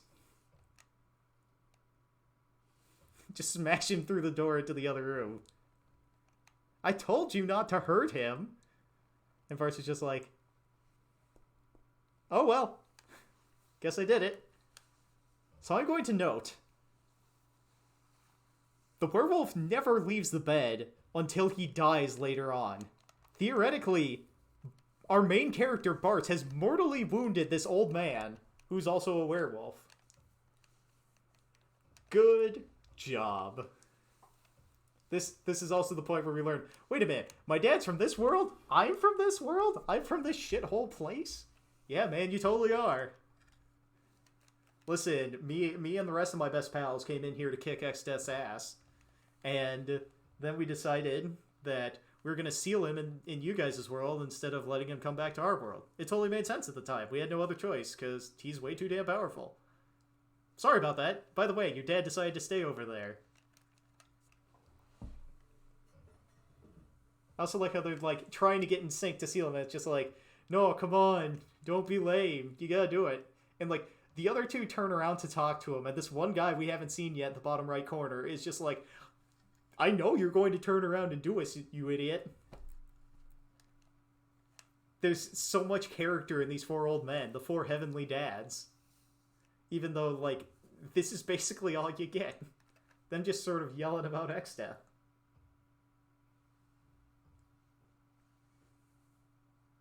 And they just seal him in the ground. Good job. Totally worked. Actually, how much do you even know about Exdeath, anyway?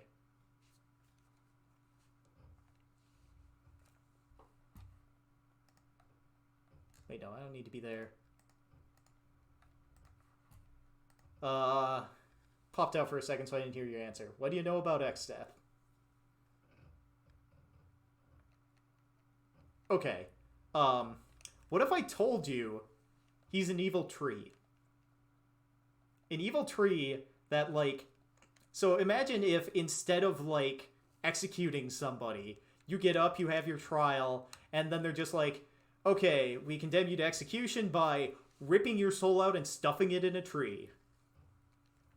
Now, what if you stuffed, I don't know, like hundreds of thousands of evil spirits into a tree? Into the same tree, over and over and over again. The problem is, the tree gets evil and starts walking around and gets magic and shit, because it's full of evil spirits that are good at that. Oh yeah, one of the things I'm going to notice. Notice how there are 3 sheep hanging outside this village here. I can wander into the inn, wander up to this table, and a werewolf, he'll wander out, and he'll say, here's dinner. Eat your fill. Then, once we eat, we're fully healed. It's the same as staying at the inn for the night, and then he's like, dessert's on the house. Here's 8 potions. And then you walk outside, and you take a look at the sheep. There's 2 of them. Yep. You can run out of sheep that way by... Ooh, I want a sleep blade. I'm buying a sleep blade. That's going to be very useful. Well, okay, it's not going to be that useful, but I'm buying a sleep blade. A bunch of shit for ninja that I don't need. I should maybe buy a poison rod or 2. Any good equipment? Not particularly. Hell yeah, twist headbands here. How many of that do I want to buy? And then power sashes too. Buy 3 power sashes and 2 twist headbands. Yeah. Amazing equipment found here. Something that's finally worthwhile to replace my other garbage stuff with. I'm trying to limit the amount of time I spend, like, in shops and buying things, but this equipment boosts your stats as opposed to just providing, like, defense and stuff, so it's a good time to buy. Let's buy 3 poison rods. I am running low on money, but that's okay.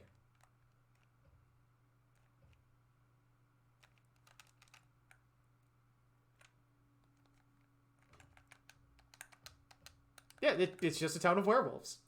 Adventure! Anyway, we're here in the Drakenville. We were told to come here because there's a special healing herb that can heal the, our dragon that picked us up to carry there. But there's a problem. All the dragons that were here died for some reason. But we gotta search for the planet anyway, they might come up. Oh, look at the random encounter! It's a zombie dragon! Huh. Yeah, zombie dragons are kind of a rough... Oh, hello, Golem.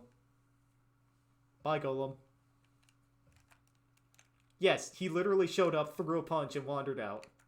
Golem is a summon monster that shows up here, and later in the final dungeon, if you didn't get him here. If you have a summoner, you want to get Golem, because Golem throws up a physical barrier that blocks physical attacks for a huge, like, amount of HP. Oh, come on. But the problem is, he just keeps showing up as you're wandering through and punching you.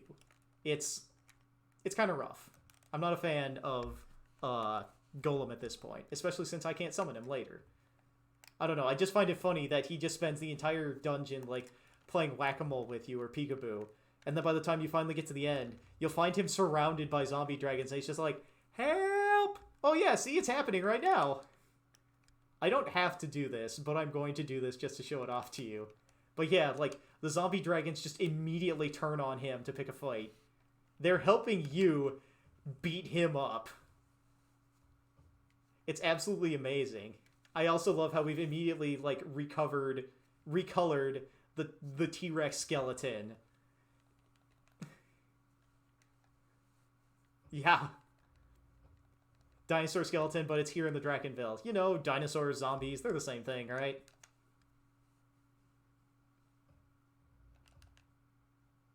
Yeah. This sprite is reused for flame dragons, for the shield dragons, and a couple other dragons, I think, too. Anyway, I just did that because I could.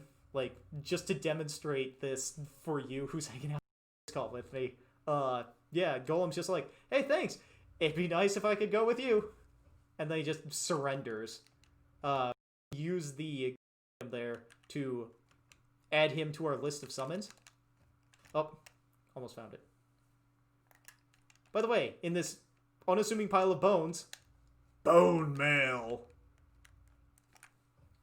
Bone mail is amazing. It is the, it's like one of the highest defense pieces of armors in this game. And it gives you...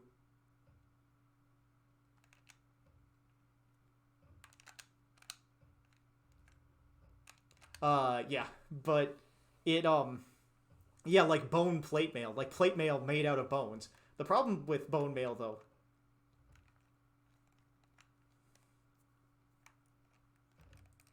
Yeah. The language barrier will do that. The cool thing about bone mail is it gives a ton of status immunities, and it's got crazy high defense, and you're just like, okay, what's the problem with that? Well, the problem with that is that it gives you the... It also sets a flag to mark you as undead, so you cannot heal in battle. So, bone mail can cause a lot of problems for you, but at the same time, there are a lot of fights that can be trivialized by giving yourself an immense defense stat, and the immunities provided by bone mail are amazing. So, bone mail, in many cases, is worth it. But, with how I'm set up, I'm going to have to... It's going to be a struggle to find a use for it, you know what I'm saying? But, there's one weird trick I'll be able to do with bone mail later on. There is a forced fight against a... There's a unwinnable cutscene battle that comes up where, like... your character is dying, but he's going to go out swinging, and as long as the fight ends in any way, the fight will complete and the story will continue. So what if you wander into that fight with Bone Mail, and you use a Phoenix Down on yourself? Well, the fight ends because you just killed yourself. So instead of reaching, like, the regular end trigger for that fight, you just sort of kill yourself and are done with it. By the way, here's a boss.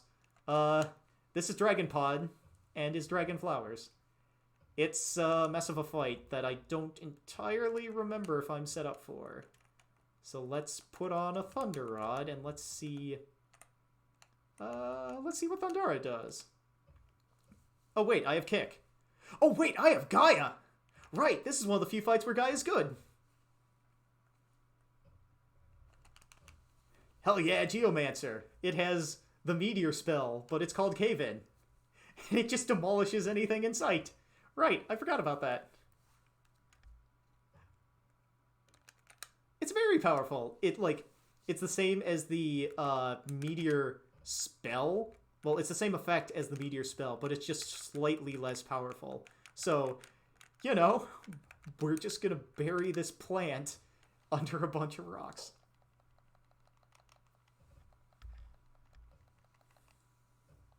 Yeah. It's also really funny to me that that Cave-In happens in this... Oh, come on, it didn't let me hit the... Cave-In happens in... Oh no, this is going to be a problem real soon. That Cave-In happens in this particular environment where we're outside. Oh, come on, give me Earthquake, give me Cave-In. Not Gust, anything but Gust. Come on! This game... So, this is Status Effects, the boss. I hope you like Status Effects, because you're about to get hit with a bunch of them. Swords Dance, yeah, come on. Rip and Tear, that actually did more than Cave-In. Finally. It's the second one. I got one on Titan. It's only showing up in some boss battles.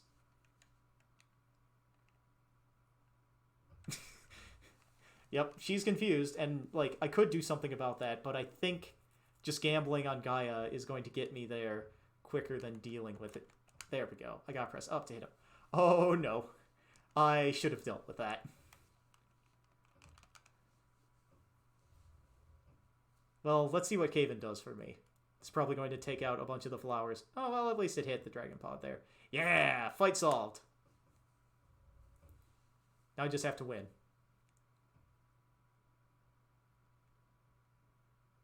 Well, at least she turned around and is back in this fight.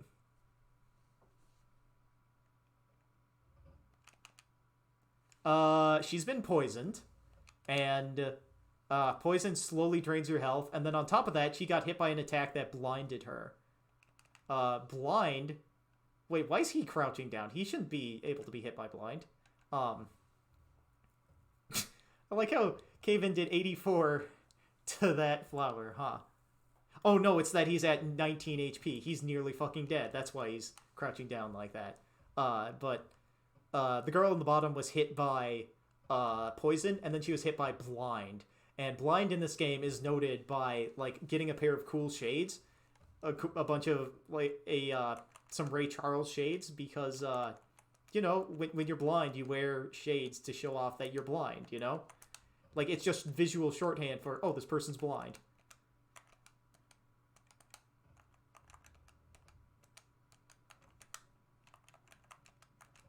Well, I mean, she is. You know, poison sucks.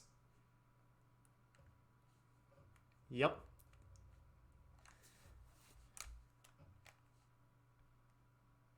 Yeah. Bone Dragon is a T-Rex. Okay. Anyway, I'm gonna save after that fight. Whoops, missed the save point. What's the next boss fight I have to handle? I think it's time for a reunion with Gilgamesh, right? Yeah, it's Gilgamesh time. We get to hear more of the best fight, the best boss music in the game.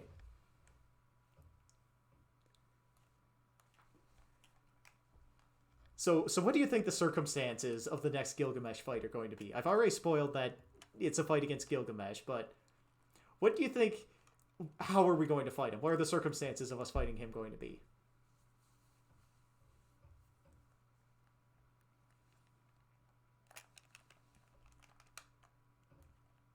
Okay.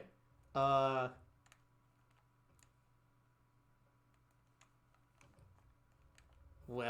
Oh, I forgot to hit Abductor. I forgot to hit Dragon Lawn. Greg Act 2. Okay, it doesn't say on there. I thought it might say on there. But there's a nickname for this next Gilgamesh fight. It's called Boat Mesh. Hello, Witch. It's called Boat Mesh. What do you think Boat Mesh means? We're going on a boat, baby. Bring back all your memes from when I was in high school of, I'm on a boat. Gilgamesh on a boat? Yeah, Gilgamesh on a boat. What will he do?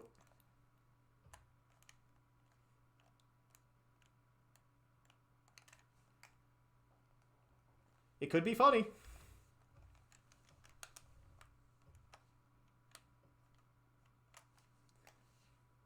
I'm waiting to see if he actually does anything or not. That'd be funny to see. Well, I mean, I guess that is why Gilgamesh is there, yeah. So, the land invasion to go pick a fight with Exdeath didn't work. What if you had a bunch of boats? Except this universe's Gil is weak sauce, so break his sword on boat.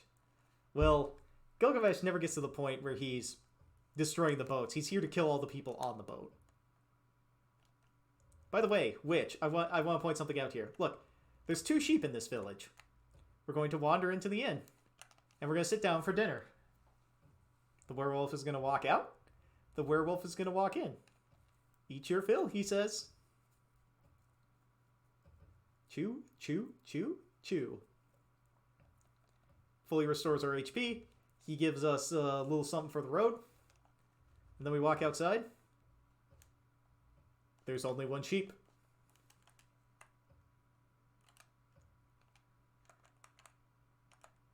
Eat good tonight.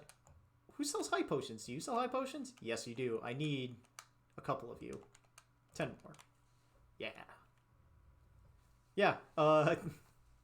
In Werewolf Village, you can just talk to the guy hanging out at the table, and he will prepare a sheep for dinner and give you some extra potions for your trouble. This game is kind of strange. Adventure! So, we're back. Last time we were here, they sealed the castle doors to not let us in.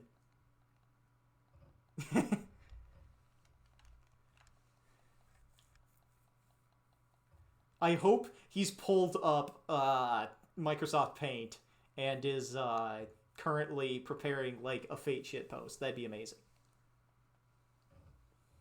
But, what was I gonna say?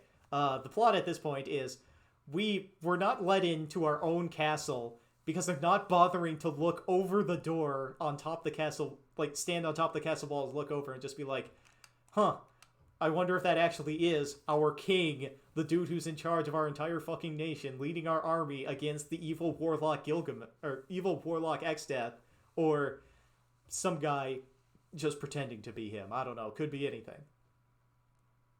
So, we gotta walk all the way around the moat, hit the special chain, and flush ourselves into the inner moat here. And then we can talk to these guards here. One of them's like, sorry, sire, thought it was another Vex's Triss. Better safe than sorry, or whatever. Next time, I'll check to make certain it's the king, then open the gate. Top tier. Good job, idiots. There's a place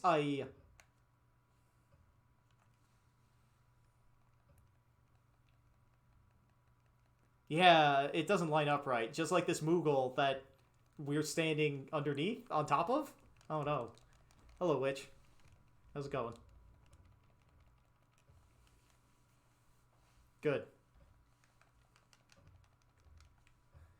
There's a boat coming. We're gonna fight Gilgamesh on a boat. I just have to think, is there any reason for me to go to Suregate Castle? I don't think there is. I can skip it. So, we're going straight to boat. after we heal Dragon of its sickness.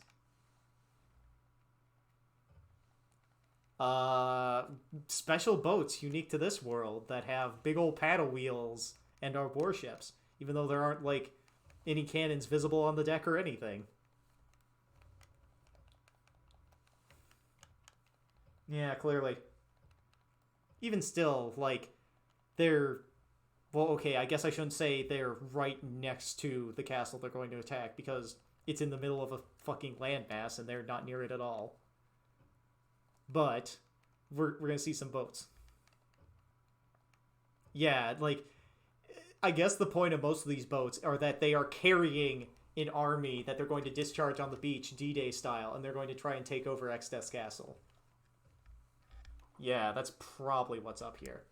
One of the other things that I think is going to be really funny about them trying to do that is, first, the barrier is in place still, so nobody can approach Castle Exdeath without getting fucking zapped. And, two, once they finally do break in and get into Exdeath's castle, they're going to be stumped by a locked door for a very long time. So they're just going to mill around in the foyer and be like, yeah, he's just not here. I don't know what's up. It's... This is a game where the entire plot can be summarized by the adventure. Because silly things happen like this. Because people keep falling down there. Well, you see,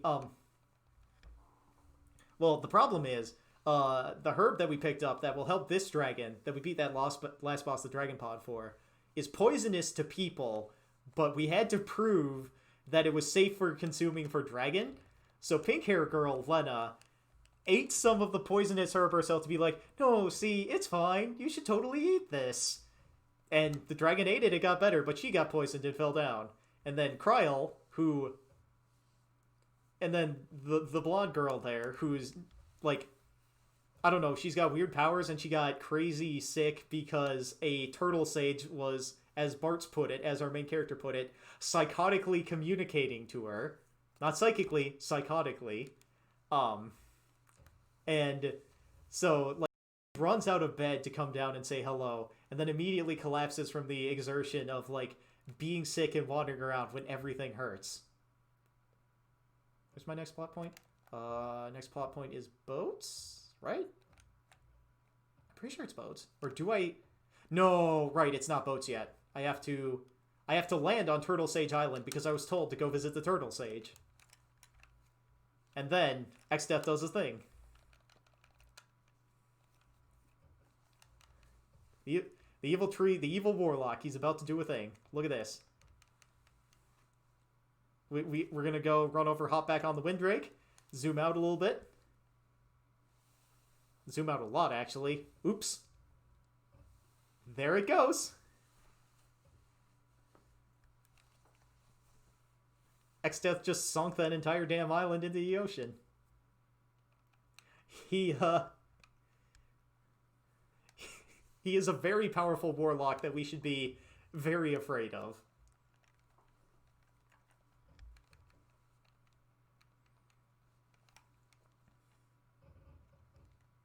Well, we've never had a boat. We just have the Flying Dragon. We still got the Flying Dragon. That's good.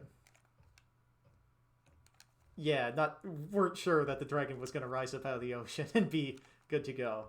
Like, one of the wild things about this game is how, like, your modes of transportation just change so much over time. Because, reminder, we had a wind dragon in World 1 for, like, 5 seconds. And then we had a, And then we had an actual boat for, like, 5 seconds before it sunk. And then we got the Black Chocobo, which was a little bit better than the Wind Dragon, but we only used it for a very short period of time before we just got an airship. And then we completely left that world and its airship behind. And now we're here in World 2, and we have a Flying Dragon again. By the way, we're here at the Navy. We're seeing one of the other 4 Heavenly Dads. Shazat? Exat? I don't know how the hell you pronounce this guy's name, but X-E-Z-A-T.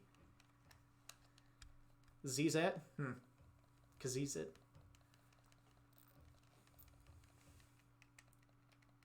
Yeah. Anyway, he's he's in charge of the army that's here, and he's like, yeah, go take a sleep. We're about to begin our combat operation, so just go take a nap. Everything will be fine. Well, they won't be dead. But it's time to take a nap.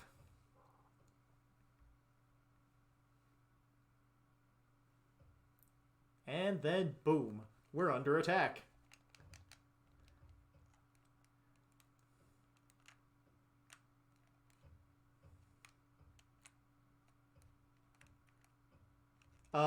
Nobody knew each other before this game. The old man, Galuf, is king of, like, the southwestern continent down there. The main character I'm playing as, Bart, with his brown hair, he's just some rando. The other two, his name could also be Butts. The other two, the pink-haired girl is a princess, where, like, her kingdom was, like, in trouble at the beginning, and she was out to go, like, fix it or whatever. Anyway, come on, let me... There we go. She was out to, like, fix it at the beginning, and that's why she was on the adventure where Butts found her. I like how we can tempt the gobbledygook, too.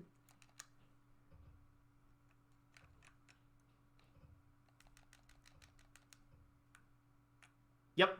Well, a princess...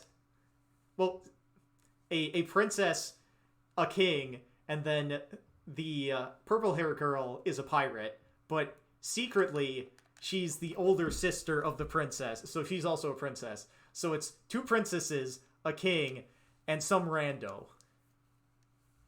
Hell yeah, Swords Dance. We're immediately going to be in Phase 2, aren't we? Oh, now we're going to be in Phase 2. I guess not. Where the hell's his friend? Where's Enkidu?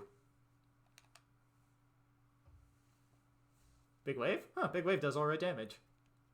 There he is! So, Gilgamesh's friend Enkidu actually shows up for this fight. You know, the guy from the Epic of Gilgamesh, who's Gilgamesh's best friend. He's here. He uses the same sprite as the Abductor. Anyway, actually, wait, no, that's not quite going to kill him. That's going to do half his HP, though. Good.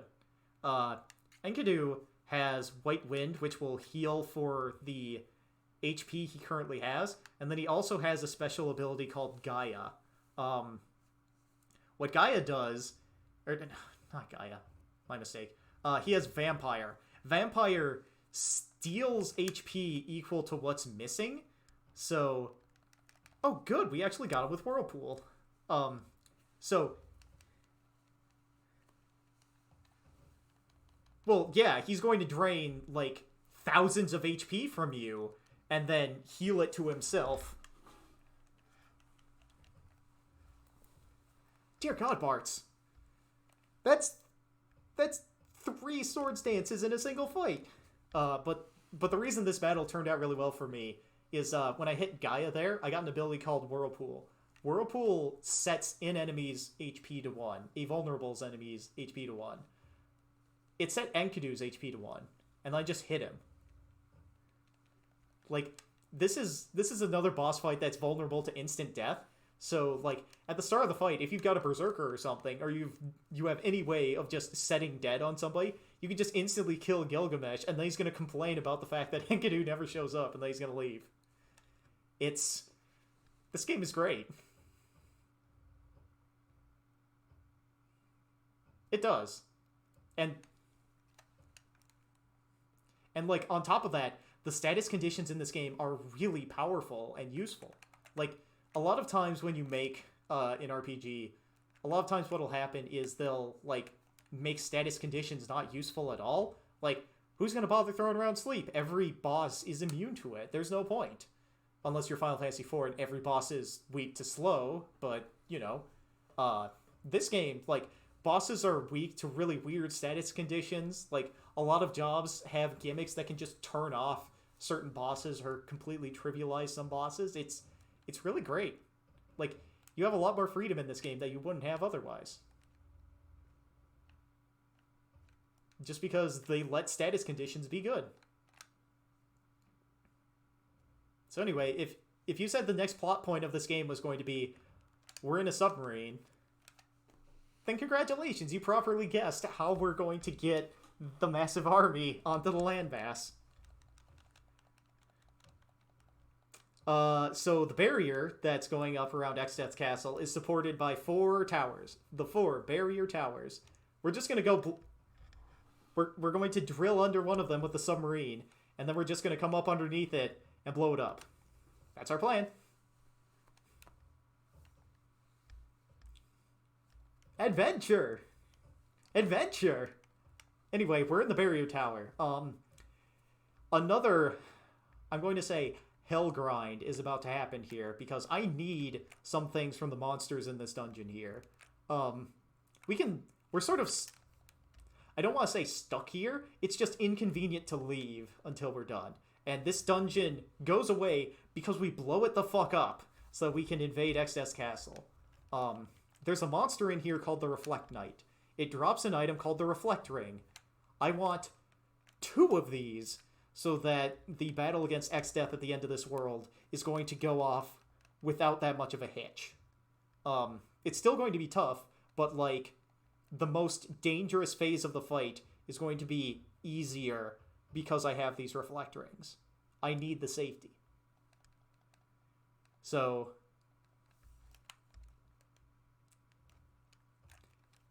It's slow, yes. Oh, hey, here's a Reflect Knight. Yeah, he's just got a big ol' axe. And if you hit him with any magic spell, it gets reflected back at you. I need to remember to actually punch. And, oh, that didn't do too bad.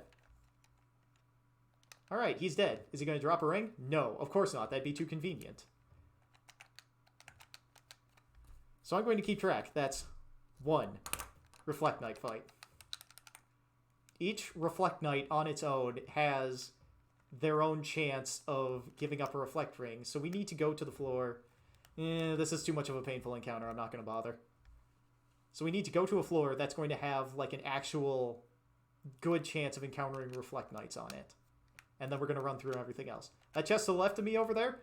That's a trap chest with a red dragon behind it. I'm not going to fight those guys. They're motherfuckers. They're not worth my time. Come on, stop giving me back attacks. I don't want them. See, you barely do any damage to me. Yep. Now this is an encounter I can probably take. It is, but I'm not getting back attacked. That's the key difference. Yeah. Because if I were getting back attacked, then that'd be a totally different story. Yep. A back attack puts us on the other side of the screen and it reverses our formation. And yeah, it's very painful when you get back attacked.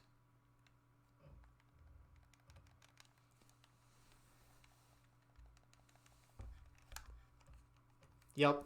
My red mage probably doesn't want that at all. But at the same time, like, I'm just going to put them in the front row because I have taught them the ways of the monk. I have taught them how to fist. So they are just going to punch, and they are going to like it. The pajama nerd, the geomancer, doesn't like it that much either, but it works. Pajama nerd, yes. Geomancer, pajama nerd. Totally accurate name for what they are. Anyway, that's 2. Yep. Oh good, this is one of the good encounters where you fight multiple of them at the same time.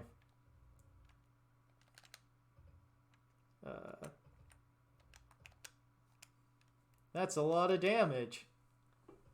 What's his name? The Flex Seal guy.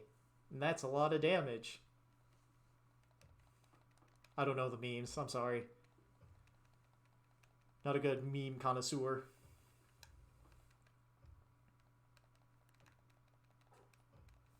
Okay, this is 2 more Reflect Knights. Let's see if I get a Reflect Ring out of this encounter. Hell yeah! Oh, hot damn! Oh, that's going to save me so much time.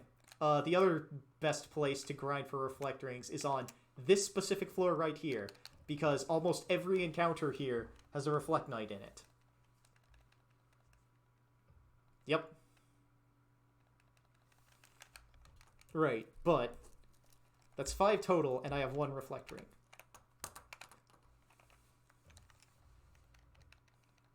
Yeah, this is Hellgrind number 2, where I just keep pressing the button over and over and over as I punch him.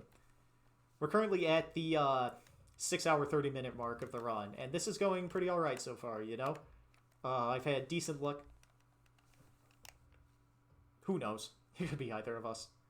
Run's gone pretty alright so far to, like, the 2-hour hill grind against Black Flames. Like, sure, that kind of sucks, but it's what you have to do with this awful, awful team. So, it could have gone a lot worse, and I'm glad it was reasonably expedited. I love the sprite of the Geomancer about to punch something, where it's just like, ho!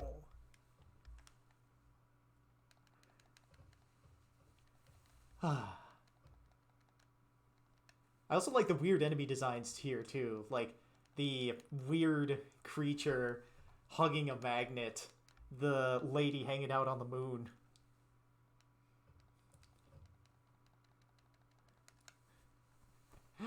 Ugh. 6. Yeah, what's left in this dungeon? The monster I haven't seen... Okay, well, there's also the Gravitator down there with his 4 arms.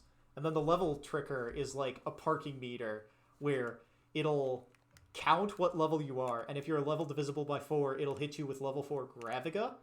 And I think it... No, it can't have level 2 hold. It's too early for that. It just hits you with level 4 Graviga, so you don't want to have a level that's divisible by 4, otherwise you're going to get your world rocked. Yeah. It'll remove 75% of your current HP. It's a very specific skill. There are a couple of places where such a thing is useful. I think I've heard of this game, says Kigalis. Yep. You've probably heard of it. It's the one with the tree. It's the one with the, It's the one with the kung fu fight between a warlock and a tree. Between a warlock and a turtle. And the warlock is just like, huh, you're pretty good for being thousands of years old. I didn't spend all my time sitting around eating pizza. Well, you should have taken some time. Well, you should have done that. You'll find no time for such tasty diversions in the afterlife. Exdeath, such a good villain. Amazing. Perfect. Yeah, we're here in Hellgrind number 2. It's time to get a reflect ring. Oh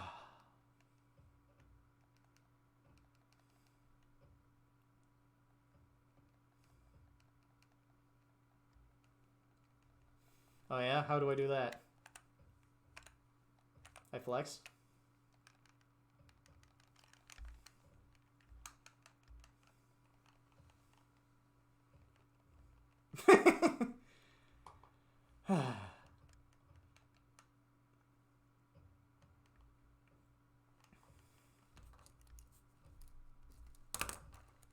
Pew pew.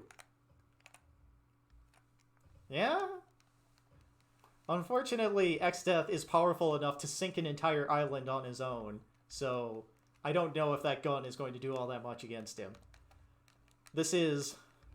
So, Kigalos in the Discord and the Twitch chat here is somebody from the Forge Out Fiesta server that I hang out with.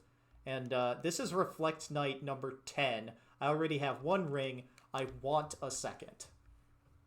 So, the Reflect Ring grind is going pretty well. My timer has also fucked up, so you need to add 4 hours and 30 minutes to that. So I'm at 6 hours and 30 minutes. So I'm cooking along at a pretty good pace here. I'm level 29. Hell yeah. I need to get some water. I need a lot of water. My throat's sore. That's number 10 or 11. I've stopped counting. I don't want to fight this guy.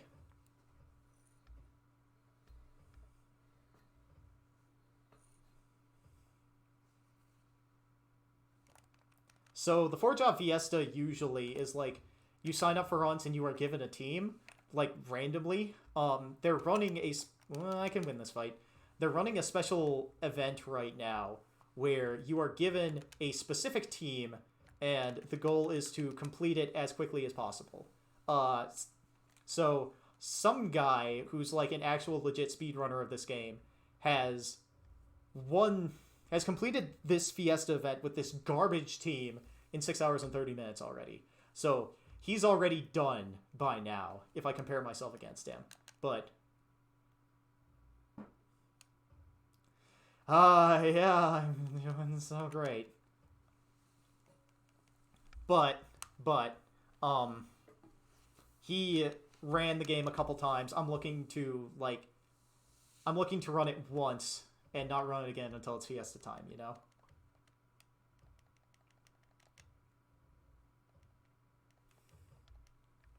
It's like Reflect Night number 12, I think?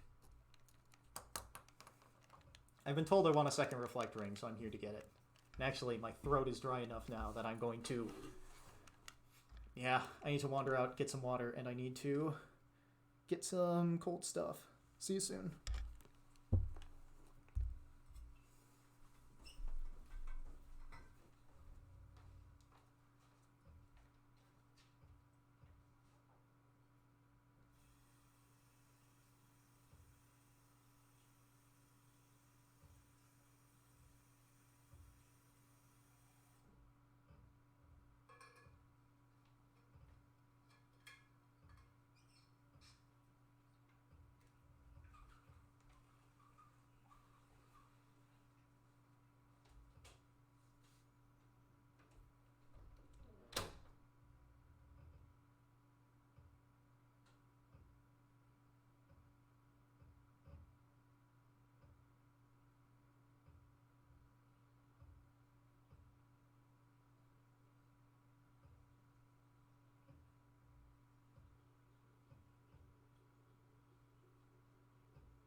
Alright. Pop that down. This on. Ready to continue. Since I'm doing segmented runs anyway, I probably could have stopped the timer as I was doing that, but whatever. I should have healed up before continuing on for any more fights. Oops.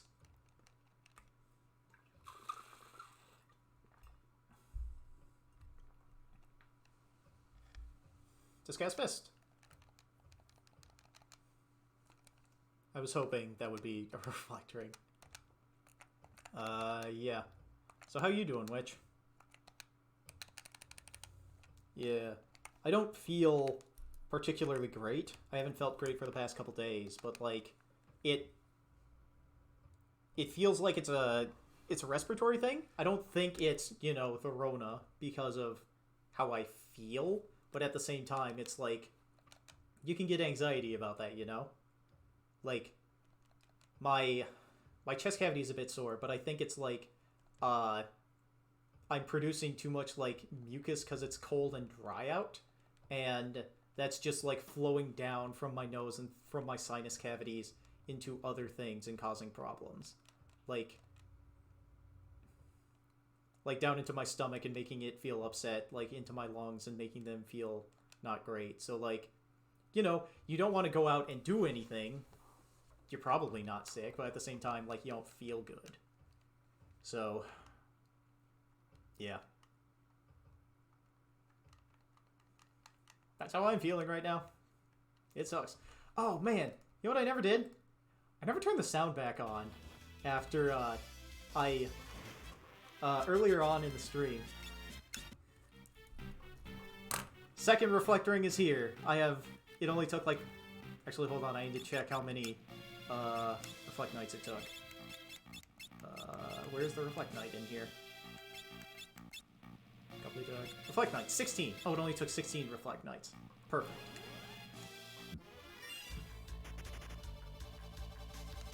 Yeah, it usually takes longer. I think it's like a 1 in 16 drop. The other question going forward here is there's a trapped chest nearby right next to a save point. I didn't bother with the first one because I don't need the blood sword. But the second one is an item called a gold hairpin, which cuts MP usage in half. Red Mage might be able to get something out of it.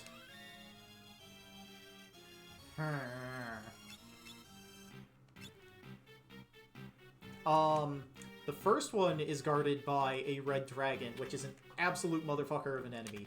This one might be a red dragon, or it'll be 2 yellow dragons. Red dragon. Alright. If I get killed by the red dragon, that's just going to be it. Woo! That nearly killed him. Yeah, I'm willing to dip into Elixir for this. It's that hard of a fight. So, the red dragon has 5,000 HP.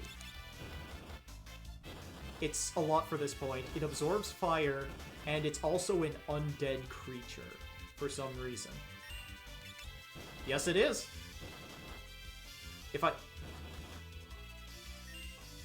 Look. I'm casting Cura on it. It's going to take damage from this. Look at that. It took 322 damage from it. It's immune to Phoenix Downs because it's immune to, like, instant destruction effects. I'm pretty sure. Like, whenever I see people fight these guys, like, they never do the Phoenix Down strategy. Like, it's protected against that for some reason. Gold hairpin. Perfect. That worked much better than I was expecting it to. Wait.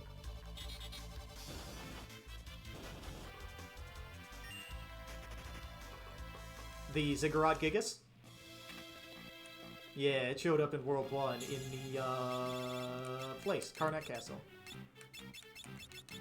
Huh. One surprise. It might have been in Final Fantasy Mystic Quest. Alright, so. Who's ready for a gimmick boss? Essentially, yes, but more so than usual. Do you have any red? You do, but what level? Level 1. That's not good enough. Do you have any red? You have level 2. That's perfect. Alright. Optimize. Not bone mail. Get out of here. I don't need bone mail for this. None of this is actually going to help. We'll put the Elemental on. So, this is a boss called Atomo. Oh, I'm way behind on my splits. We're about to behold Atomo, who contains the power of the atom. Atomos is a gimmick boss fight where it has, what's the word I'm looking for here? If any of your party if your entire party is alive, it will cast Comet very frequently until one of them falls down, at which point it will start sucking the dead party member into the void. Yeah, it's a gimmick that has shown up in a couple places. So, what I want to do is I want to put him to sleep. That's a black magic spell. Sleep. So I'm just going to keep casting it until it works. Wow, worked right away. Alright, well. That worked. Yeah, that's pretty good RNG. I don't think Gaia will wake it up. I don't think Dance will wake it up. I'm going to find out very soon. What do you have equipped? What? I had some bad luck earlier, but this is going alright. This is going to be a slow fight, but it's going to be a safe fight. And that is the key thing that matters here. Because Gaia won't wake him. Red Magic won't wake him. Dance won't wake him. So Swords Dance, here where I'm doing 4,000 damage casually, yeah, that's not going to wake him up.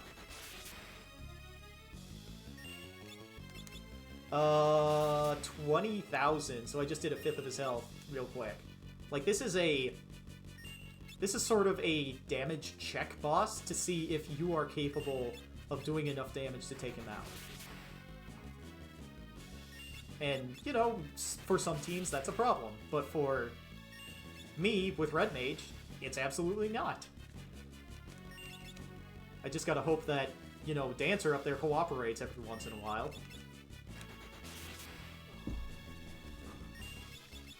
Yeah, count how many dances happen in this fight and compare it to the 25% chance of getting a Swords Dance. Look at him go. You know what would have really helped? If I actually sat down and equipped the gold hairpin right before this fight.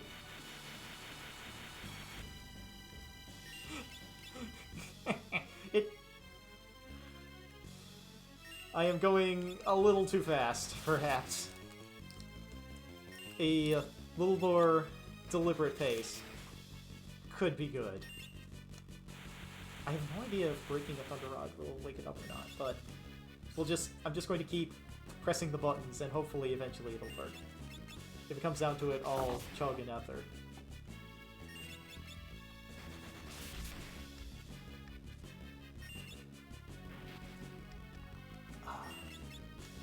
Well, it's an absolutely safe fight, and that's what counts.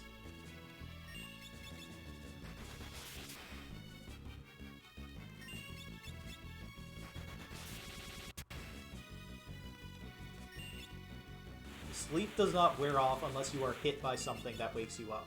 That's like a physical attack or just something classified as physical or getting like cured of the status condition via Isuna or something. So like if a party member falls asleep, generally speaking, you can pull your weapon off the rest of your party and just punch them. Problem with that is I have barehanded equipped on almost everybody, so the punch will be deadly and probably kill them in one shot. But Otomo here, none of the attacks I'm hitting him with count as physical, so he's never going to wake up. He's just going to slumber until he dies.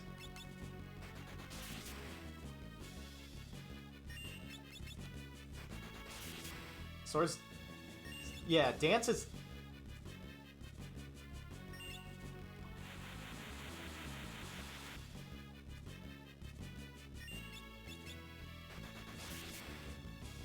Huh. Well... Yeah, the reason why Swords Dance is not physical is one of the dances, Tempting Tango, inflicts Confuse, and they don't want Swords Dance or any of the other dances to be knocking whatever you hit with it out of Confuse. So, Tempting Tango, like, in order for all the rest of the dances to not break Tempting Tango, they all need to not break Tempting Tango. Therefore, like, since breaking Confusion and breaking Sleep have the same triggers, Otomo just doesn't wake up. It's great. This is perfect. It's amazing. And he's out of MP. This is safe. This is going to take long enough that I am going to use an elixir for this, because I want this fight done today. Yeah.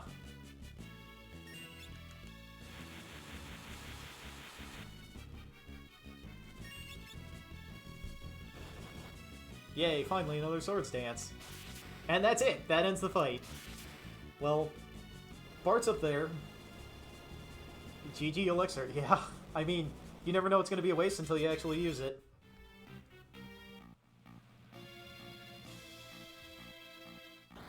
And then you end the game with, like, 30 Elixirs.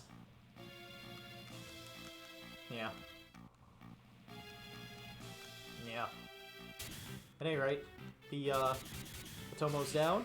Old man sabotaged the generator, but oops, he's locked in.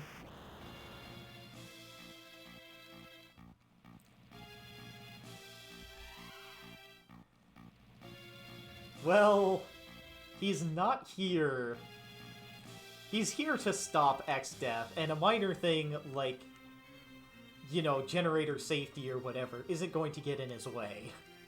Especially because, like, this entire thing was probably planned to be unsafe by Exdeath. Like, Exdeath probably knows of OSHA safety regulations and chose to design his tower here without regard to life and limb.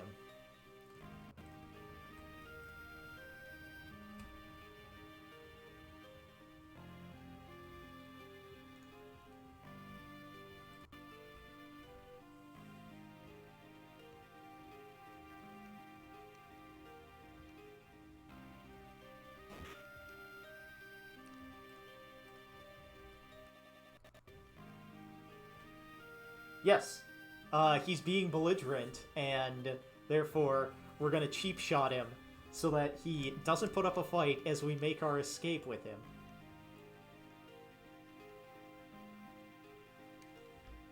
Yep. Yep. The murder hobo is gonna knock out the king and then leap onto a flying dragon with him.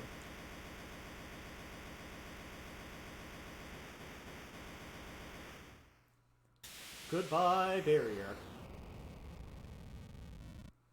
And one of the things that I absolutely love now is that,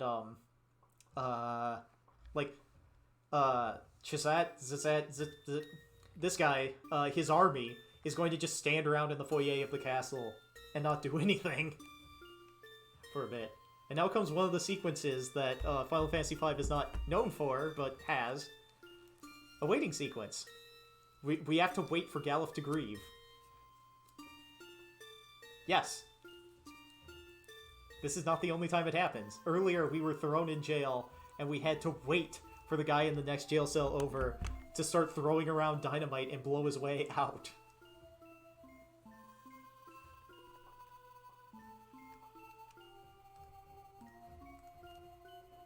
Adventure! I mean, it makes sense atmospherically, like, you're fucking stuck in jail. What the hell else is gonna happen? And then you open the menu, you start twiddling, and then the moment you put the menu away because you're done twiddling, dude's gonna wander over and blow open one of the walls of the cell. And then you're just gonna be like, oh, hi there. And then here, like, you are mourning. Anyway, we have a submarine. This is, the second vehicle that we get for World 2. And it is our, underwater transportation for this world.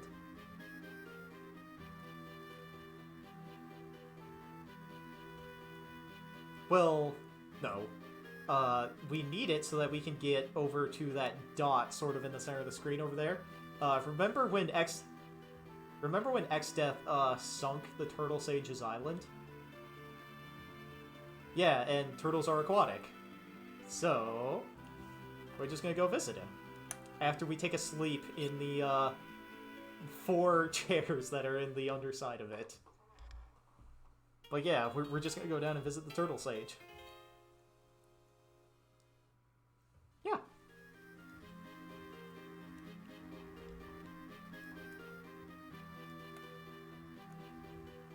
Oh, yeah. Anyway.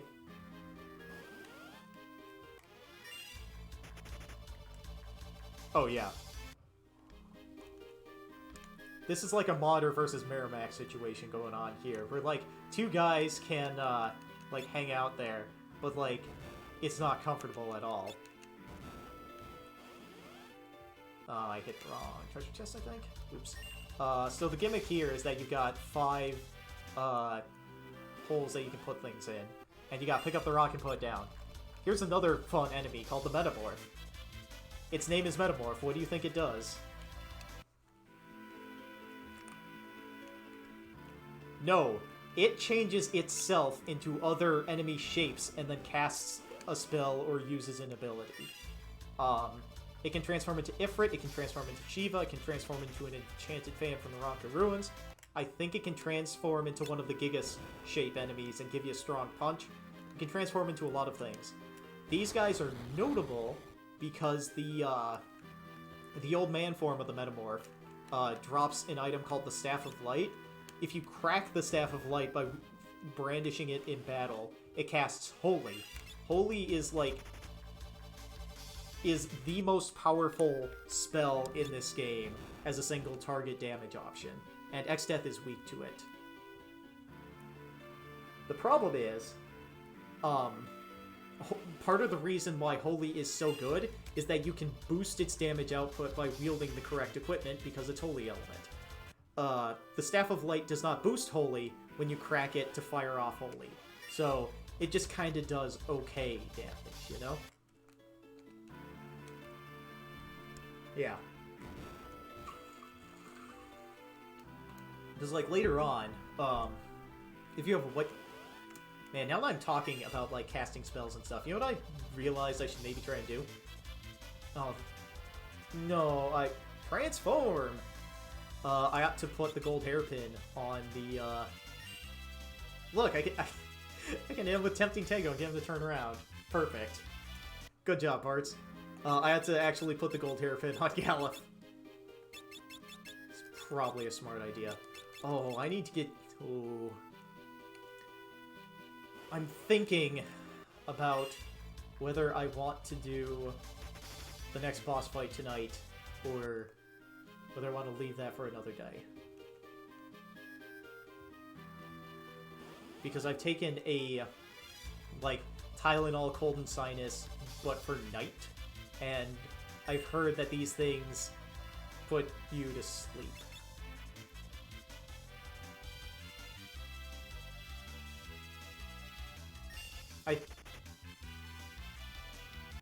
I think it's gonna put me to sleep in a bit. So, I might get to that boss fight, take a run at it, get my ass kicked, save for the night, or I'll just, like, get up to it. Because, like, if I stop after I leave Guido Cave, that'll be roughly 7 hours on the clock. And that's a nice-ish number, you know?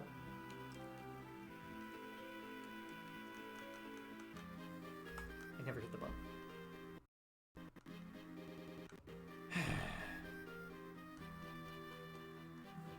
Hello, Turtle. Yes, this is an amazingly intelligent turtle, the sage, Guido. Bartz is just gonna poke it here. Sweet Christmas! It's a talking turtle! By the briny beard of Neptune! Oh, the translation is so good. No lasting damage physically, anyhow. You mean Exdeath? The forest and more? Trees, my dear boy. Lots of them. Huh? And then we explained. 30 years ago, when we fought... Yes, don't interrupt, says the turtle sage. Like, his entire thing... Bart's entire thing is he just solid snakes through the dialogue, just asking questions. And the turtle sage is just like, oh, do I really have to explain this to you? There's an amazing point later where Bart says, the 12 legendary weapons! And he's like, yes, the 12 legendary weapons. They're legendary. There are even 12 of them. And they're weapons. I don't remember the order of it, but he's just like, so sassy, just like, yes, they're weapons. There's legendary. There are even 12 of them. It's an amazing fucking line of text right there from this turtle yelling at, our main character here. It's amazing. Anyway, we've been pointed in a direction. It's time to, whoops. Buffering down. Not what I want to do. Anyway, it's time to, make like a tree and get the fuck out of here. Actually, how's the phrase go? Make like a tree and get the hell out of here? I don't know. Ah, that's another good one.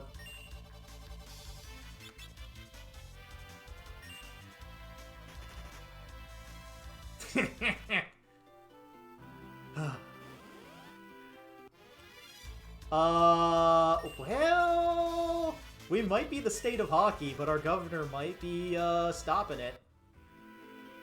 Because he's worried about, you know, the Rona stuff and passing it around, which, like, there's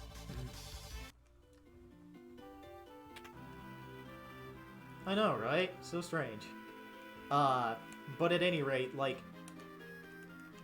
parents are really mad about how he's sort of handled this thing. Like, one of the things that has been noted, at least in our state, is there are kids who are, like, autistic and disabled and stuff, and, like, they were making good progress while they were, you know, going in every day to school and doing things, and then all of that got cut. They weren't going into school anymore because of, you know, and apparently, according to some of the parents, like, the kids, like, 6 years of positive development was just gone in a month, and some of the kids are, like, regressing. Like, apparently that's what happens when you have a brain developmental disorder.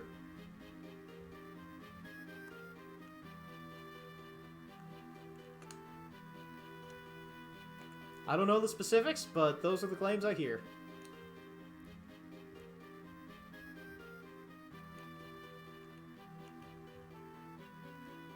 Yeah.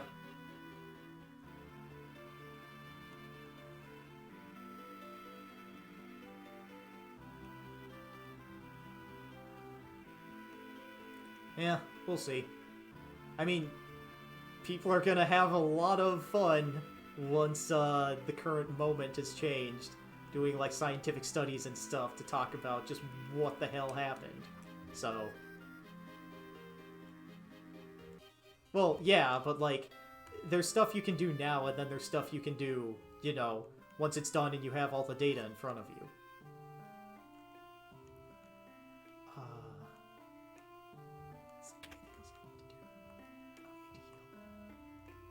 Air knife. Sure, I guess?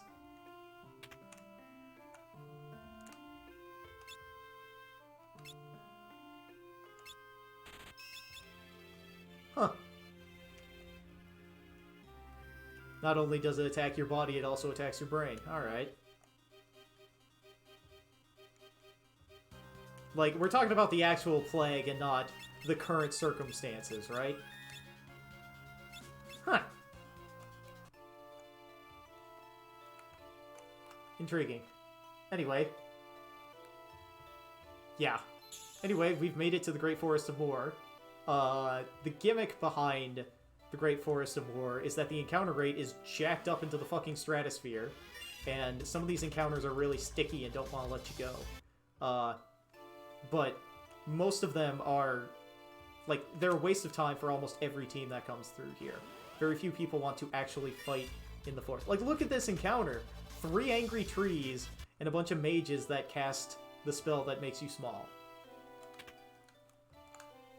Like, the encounters here are nightmarish unless, like, you are really heckin' powerful and can just blast through them.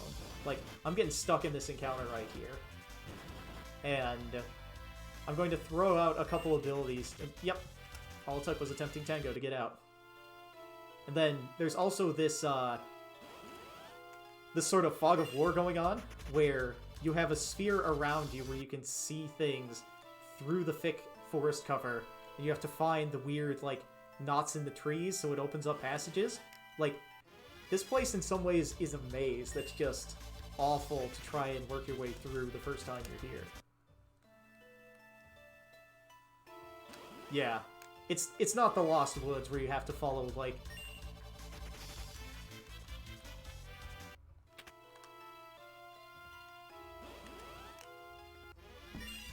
Yeah, yeah.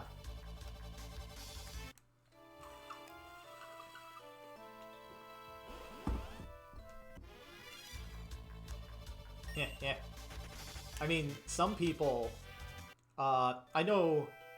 I watched an LP for Twilight Princess, and the guy who was LPing it was like, so, let me talk about my specific recording setup, and how I can't hear sound while recording. By the way, here's a Lost Woods gimmick of you having to follow the trumpet of the Skull Kid jumping around a forest here.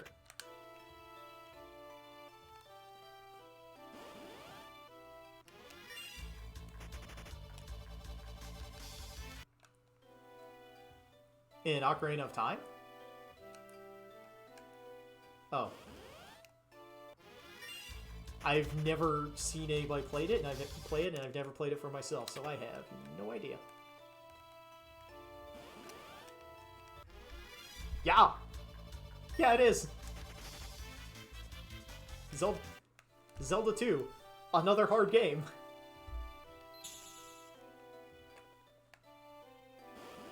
Yeah, like, a lot of the popularity of the Zelda franchise, I wondered. Like, it's probably not due to the original Zelda games.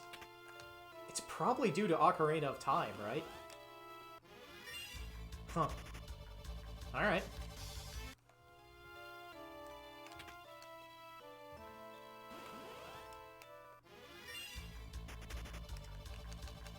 It's just hard.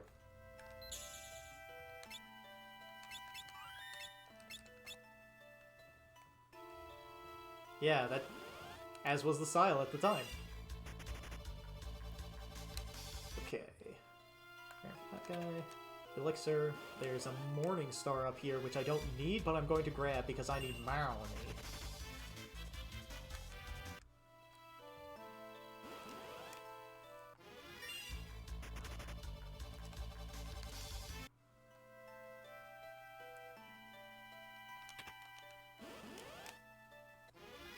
Alright.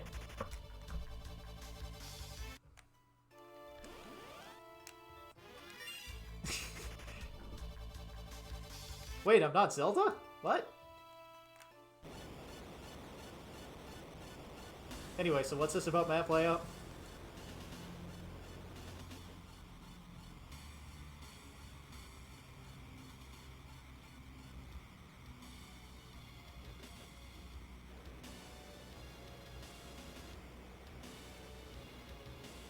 Ocean.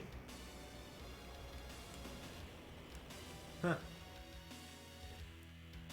Yeah, the forest is burning down. Exdeath is burning the Aw, oh, damn it, I wasn't supposed to grab that. Oh well. So, I did that on instinct because the Aegis shield is an amazing shield. It has a 1/3 chance to block anything. And when I say anything, I mean spells. It has a 1/3 chance to block spells, it has a 1/3 chance to block regular attacks going in, and it's also immune to petrify effects. So the Aegis shield, pretty baller. Problem is, none of my people can equip it. The other problem is, if you don't pick it up and let the forest burn, the shield will get burned and will transform into a flame shield. Also, I like how that Moogle, like, jumped up through me here, and I'm just standing on top of this hole. Anyway, Kupo. The flame shield makes you immune to fire and absorbs fire damage. So it'd be very helpful for something coming up here. But the other reason why I'd take it when I can't take the Aegis shield is that it's worth more money when you go and sell it. And that's all I care about at this point in time, because I can't use either of them. And I gotta sit around and wait for the forest to burn anyway, and then I have to wait for this bear to get out of my way while he's thinking about the forest burning.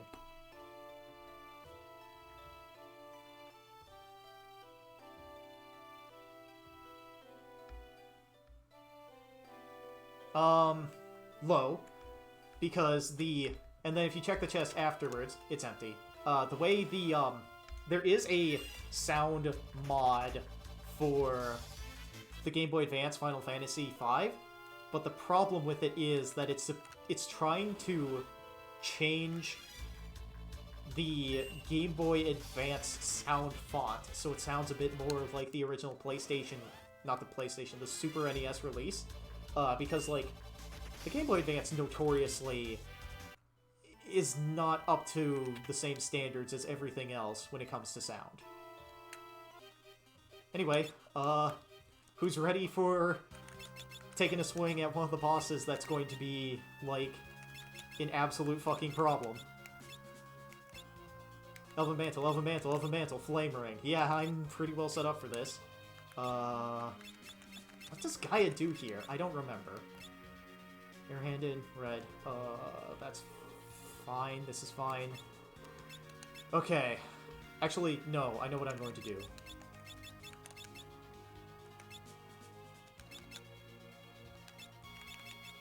I'm thinking about the boss. I'm not thinking about what I'm doing at the moment. Twist headband. Power Sash, and Flame Ring. So he's going to dance, and, like, you know, dance is unreliable, whatever, but at the same time, like, it works, per se. Like, I am going to go with that gamble. I think it'll help. And then Lena will take barehanded and dance, and I am going to need to get lucky here and hope that this works. If I were looking to... Yeah, I'm going to do it. If I'm looking to cheese... Actually, yeah, I'm going to give him the Bone Mail. Bone Mail! Galuf is probably going to get his shit wrecked, but that's okay. He can heal other people while he hangs out in the back. Then I need to put you back into Geomancer. Unfortunate, but it must be done. Barehanded, and you will just swing. That's all you're going to do. I will give you a dancing dagger, so you have a chance to dance as well. We are rolling in the deep with the RNG here. Things are going to go absolutely wrong. There's one thing I could do to make this a little bit easier that I might do if this fails, where I need to go to Drakenvale, find a Poison Eagle, confuse it, and convince it to cast Float on me, so that I can fly. And then I can fly over one of the attack spells that's going to come at me. So, we've been told that Exdeath is heading here for some reason. The reason he's coming here is he's coming here to collect the 4 crystals of this world. All 4 crystals of the last world were broken. Now he's here to collect the 4 crystals that are in this world. Unfortunately, the crystals themselves are going to pick a fight and attack us. And we are going to fight the crystals, and then Exdeath is going to come in and steal them out from underneath us. But the crystal fight is a problem because there are 4 crystals. Each of them is attuned to a specific element. And they each have 7,777 HP, but once they get below 3,000, they fire off a party-wide attack that hurts like hell. So what I'm just sort of hoping for at this point is I'm going to need to rely on dance to get me swords dances to bust through them. Hopefully 4,000. They have a reasonable amount of defense. They fucking hurt. I suppose the other... Oh, yeah, that's the other problem with it. Monk has counter. Ooh. Oh, I'm going to inadvertently trigger them to get into the zone. Oh, no. Oh, no. Well... Surf's up, boys.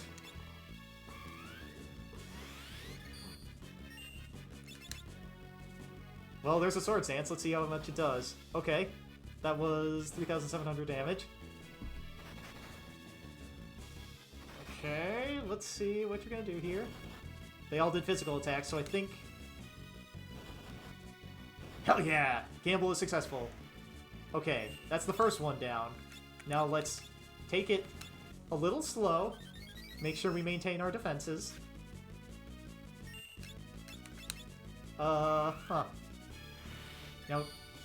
the biggest problem with this is that HP needs to be counted. Oh, that was a crit. Oh no, I need to just push damage right now.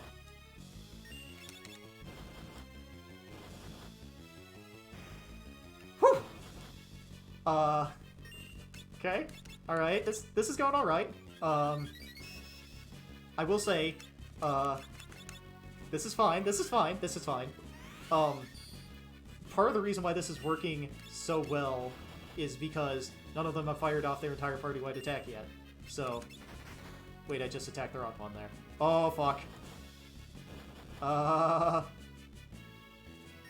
I'm not ready for you to be firing off your attack, so I'm going to heal you and hope that it's enough. I used a high potion on the enemy so that it would not start firing off its party-wide attack.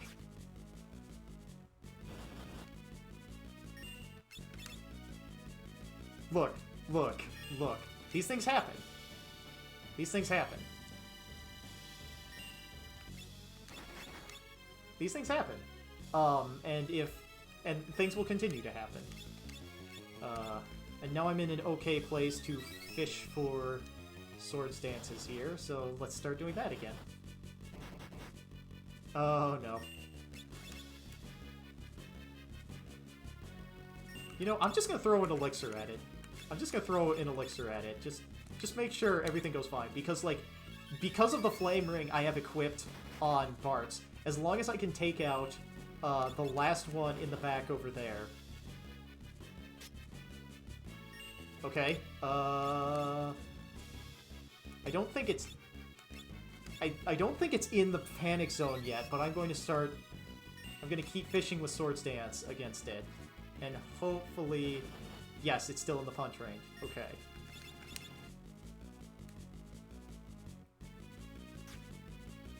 Okay.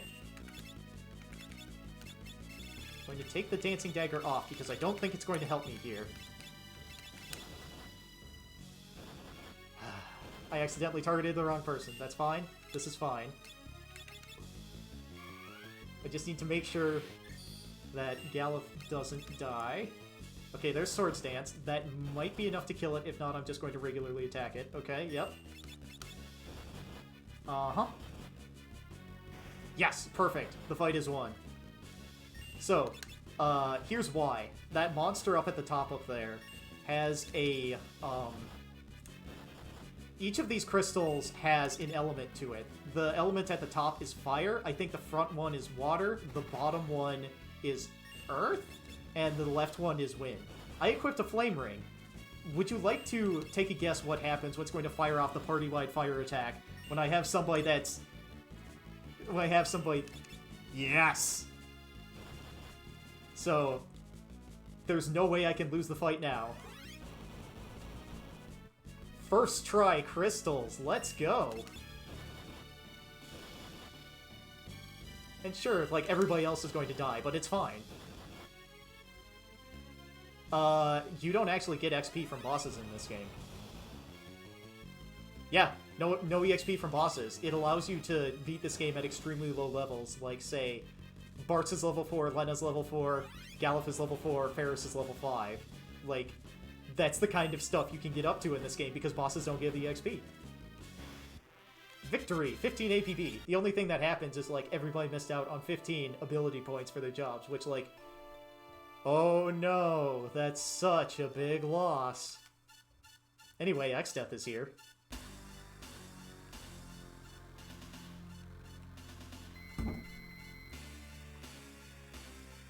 We weakened the crystals, and now he's just gonna take them. And then he's gonna do this. He's Emperor Palpatine now, with his Force Lightning.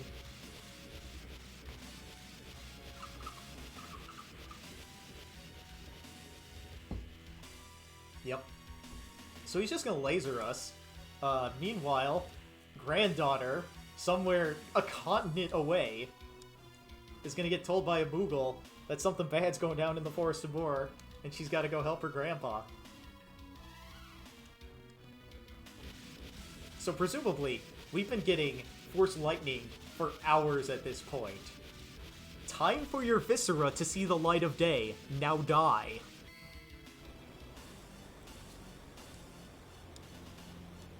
That's a statement. It's a very good line. He uses it a couple times.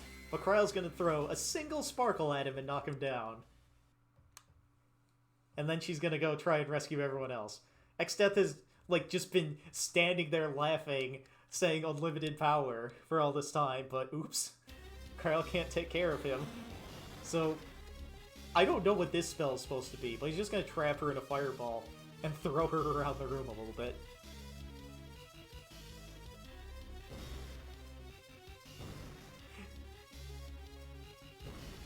But yeah, he's just gonna throw her around the room like this. I can't remember how old Kryle is at this point. She's like somewhere in the range of 10 to 14.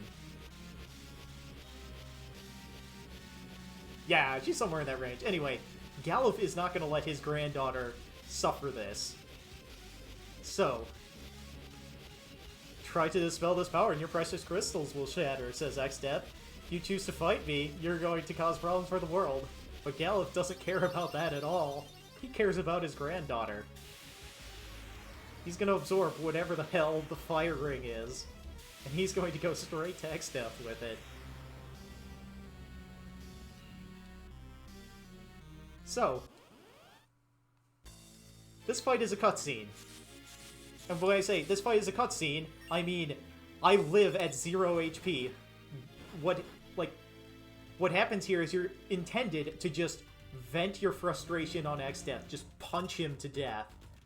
But that takes a long time. So, I equipped him with the bone mail before the start of this fight. Whoops, not a potion, I want the Phoenix down. As long as you end this fight, you can continue on with the game. You have it set that you can't die from being at 0 HP. But if you kill yourself with a Phoenix down, the fight just ends. We punched Exdeath once, and that was enough for him to keel over. What you're supposed to do is just... Oh, I forgot to... Wood crystals. What's the word I'm looking for here?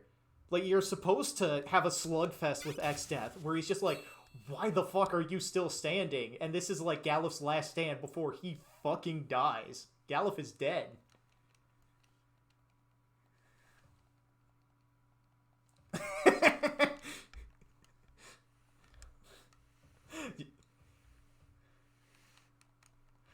Do you want to take revenge on the tree that killed your grandfather?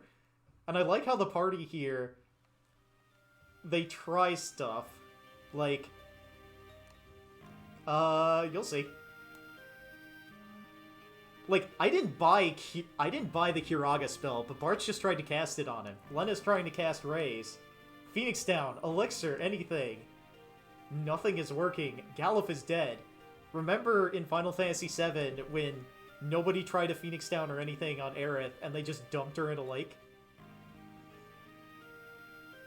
Yeah.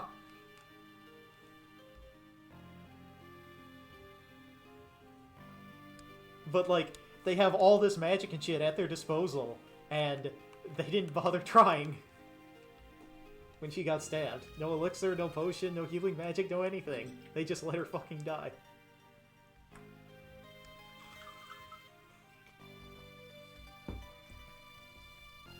Yeah, it's just a party healer. I mean, like, I think part of the message of Final Fantasy VII is she foresaw her death coming and embraced it so that she could, like, do some good for the world? I'm pretty sure, like, her death was necessary for the world to be eventually saved. So that she could, like, go into the live stream and command it to save it or something. Anyway. I don't know enough about Ava. Oh, right, the geostigma.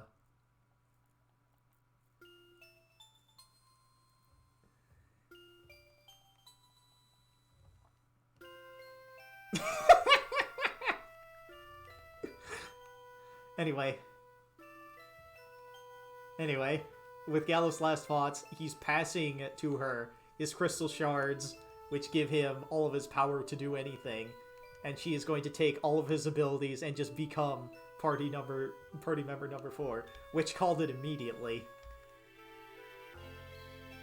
But this has mechanical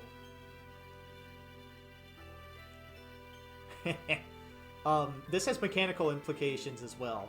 Every character has, like, certain stat inclinations that they're good at. Galuf, who we just lost, was the slow tanky guy, and we replace him with his granddaughter, who's just high on crack and going at the speed of sound. Like, she is the complete opposite of him.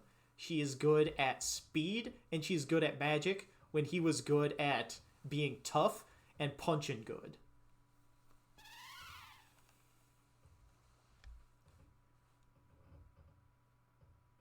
Well, see, here's the thing.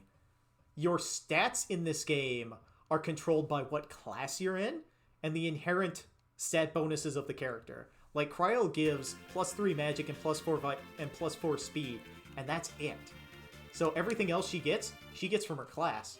So if we look at her stats right there, I guess she gets a point of strength as well. She's got 1 strength, 4 agility, and 3 magic. Otherwise, she'd be at straight 24s across the board.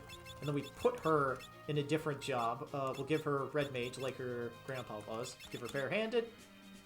And then we'll press the optimize button. No, optimize is not doing what I want it to. Let's take bone mail off there. Give you the gold hairpin and the elven mantle, and we're essentially good. And yeah, Kryl has just stepped into Gallows' place and taken his place.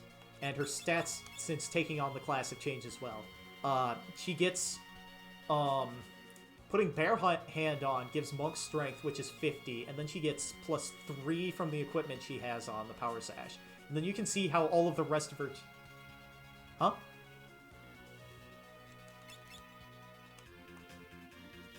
Yeah, she comes in at exactly the level that Galuf was at. Yeah.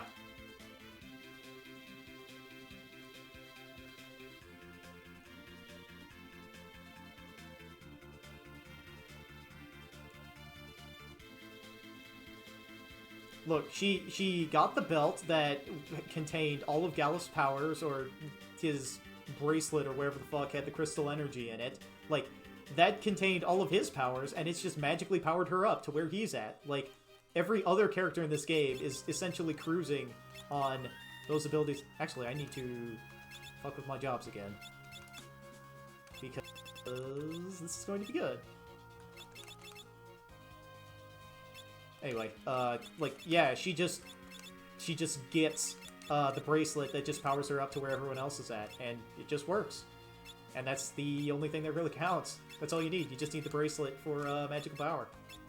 Wait, no, I don't want to give you dance. I want to give you barehanded. Yeah, that's good. I need to equip. Yeah, it could be worse. Like, what's the word I'm looking for here? Final Fantasy games have definitely done worse by you, where you've gotten where characters will level slower or they won't level when they're not in your team, which makes them much harder to use when push comes to shove. Or what'll happen is like say you're playing Final Fantasy VI, right? And you know you've been using the characters that you really care about. Actually, I want to step around back and hit the healing chamber before I take on Castle Exdeath here. Yeah, the weird wizard Eldritch Warlock man just has puddles of water that heal your HP and MP in the back of his castle foyer. Weird. It's fine. Anyway, like imagine Final Fantasy VI, where characters gain stats by leveling up while espers are equipped to them. So what if you don't use a character for a very long portion of time, and then, oops, the world exploded. Now we're in the world of ruin, and the party is completely changed on me. I didn't power up some of these characters. Now what happens? Like, that's a thing, that's sort of a thing that can happen in other Final Fantasy games, where they don't give you the luxury of leveling characters when they're not in the team or doing anything else. So, giving you Kryl right here, who's just at the strength her dad was at, is very generous of the... Oh, come on, just let me go. Just let me go. This bodes ill for the rest of this dungeon, because some of its encounters can decide to be really sticky, and that's a problem, especially on the dragon floors. Yes, I said dragon floors. Those are a thing that's coming up. That's... Ugh. Yeah, so you know how I was hyping up that red dragon? How it was a monster in a box, and how it was a colossal pain, and I got really lucky to beat it? What if there were, I don't know, like 2 or 3 floors in this castle where, dragons like that were the only encounters that you would fight? Yeah. Yeah. It can get a bit rough. Anyway, Kryl is reaching out to the dead werewolf, or the werewolf who is dying. Reminder, we are responsible for this werewolf being in bed. Bart, the main character, punched him the fuck out and knocked him into bed. By beating him up. By slugging him so hard he flew out of a room and through an open door. And now we're calling on him. Hey, hey, use your power to help our new party members go fight Exdeath. And then he's gonna die here. The rest of the werewolves are gonna be like, alright, we'll trust him. We'll send our power over to Castle Exdeath. And they're going to reveal Castle Exdeath's true form. So you'll notice on my splits here, I have listed another day in Meat Fortress. This place doesn't look very, meaty right now, does it? Yeah, it's an illusion.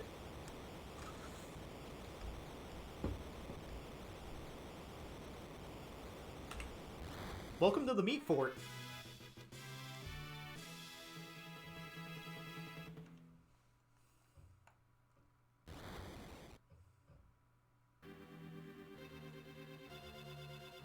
Another day in Meat Fortress, yep. I've fucked up those... Actually, this is a fight I can probably take. Now's the point where I need to start fighting things again, sort of. Like, these guys are EXP pinatas compared to what we've seen elsewhere. And if you're going to end up, like, doing any sort of, like, fighting or grinding as you go up the tower, this is not a bad place to do it. So, I'm actually going to be taking the fights as they come as I ascend the tower here. Well, some of the fights. Some of them are just absolutely ludicrous and you don't want to fight them. But, you know, we'll do a little bit. We'll show off the Twin Lizard, where... So one of the fun things about enemies in this game is they have a confused script where they do things when they're confused and turn around. The Twin Lizard does not get confused like anything else does. It turns around and it keeps fighting you. Yep. Black Warlocks are kind of fun. They drop an item called the Power Staff. When you swing the Power Staff at somebody, it casts Berserk on them. Berserk is a buff in this game, which you wouldn't expect from the fact that it's called Berserk, and it makes your character uncontrollable, but it doubles the damage that character does. The Power Staff, I'm going to fight just about every Black Warlock I come across, just because... Oh, this is a hell of an encounter right here. Look at this! I'm partially... Yeah, I ought to run from this. This is too many dudes. It's gonna take too long.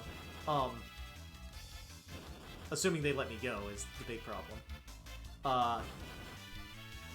The Power Staff is really useful because there are a couple of bosses. There's a super boss that is not immune to Berserk. So what if you fought, like, the king of all dragons, the dragon god, and instead of doing all his crazy magic bullshit, you just made him mad by poking him with a stick. And then instead of, like, casting all his spells, or, like... So, I'm talking about a super boss called Shinryu. Shinryu's opening move is to cast a spell called Tidal Wave, which... Oh yeah, by the way, look at this hidden passage here. It's perfect. Oh, well... Actually, this is not a bad encounter to fight. Well, okay. It can hit me pretty hard. The thing about Shinryu is it opens every fight with, like, I don't know, like a 4,000 or 8,000 HP damage Tidal Wave attack. And there's no way to resist... Well, there's one way to resist the Tidal Wave. Oh yeah, by the way, Acid Floors. You know, since we're in the Meat Fort.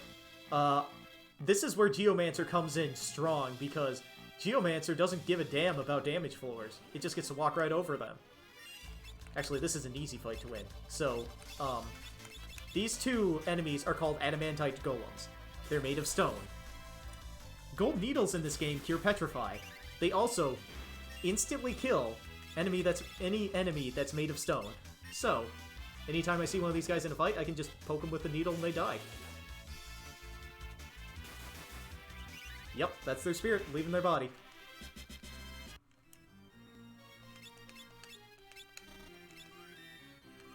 Yep, it's the spirit of death.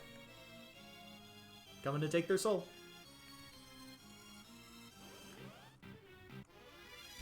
Shrug? Maybe. Guess that's what I said. One of the other fun things about the Black Warlock back there. It's a bit late to demonstrate it because I already attacked the Cryo. Okay, yeah, you know, that's a good parley trick. The Black Warlock is vulnerable to a shitload of status conditions. So if you're really feeling, if you're feeling saucy, You can hit the Black Warlock with a bunch of random stuff to get them to do things to help you. Like, right now, I'm going to hit him with Confuse. This is probably going to cause him to turn around and start casting things on his former allies. Like, look at that! He just killed that guy! Yep. He's going to hit himself with something coming up here soon. So, this is a good chance for me to just chug a couple potions while the fight continues.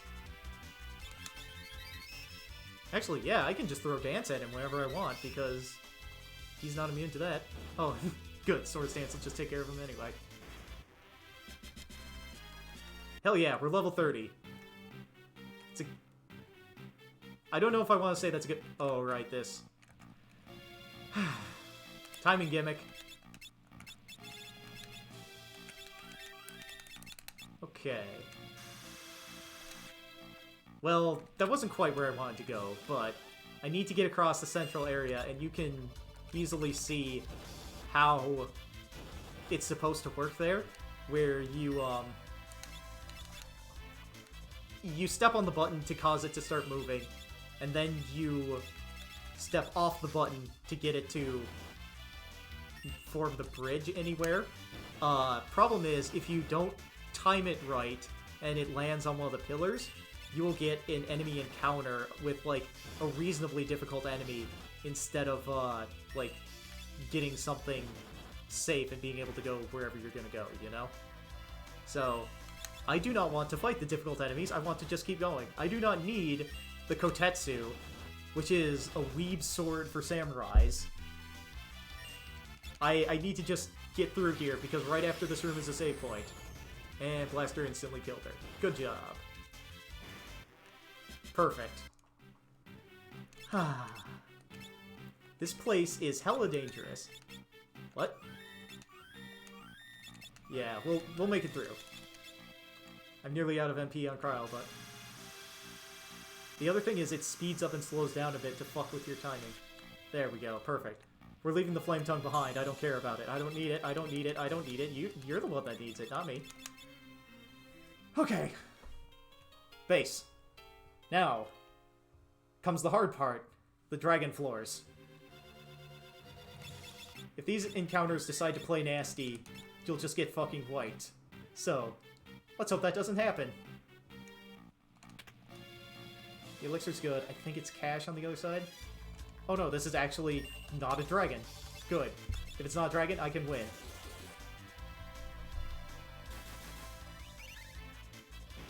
So yeah, the meat fort. What do you guys think of it so far?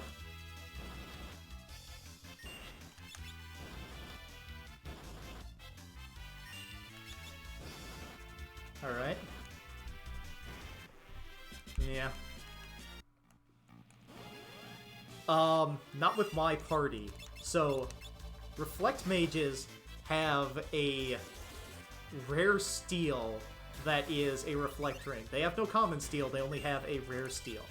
The thing, though, is that I do not have a character that can steal. Only the Thief class can steal. I do not have a Thief. At least, at this point in the game, only the Thief class can steal. There's a weapon you get coming up in World 3 called the Thief Knife, where every once in a while, instead of regularly attacking, it mugs. And I will need to get very comfortable with the Thief Knife in a very specific... Wow, 0 dragons so far! Hot damn, my luck is good. The run is blessed.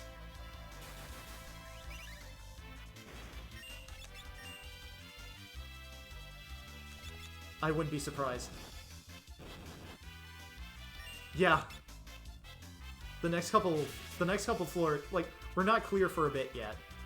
So... Okay, that could be worse. There are worse people to confuse than her.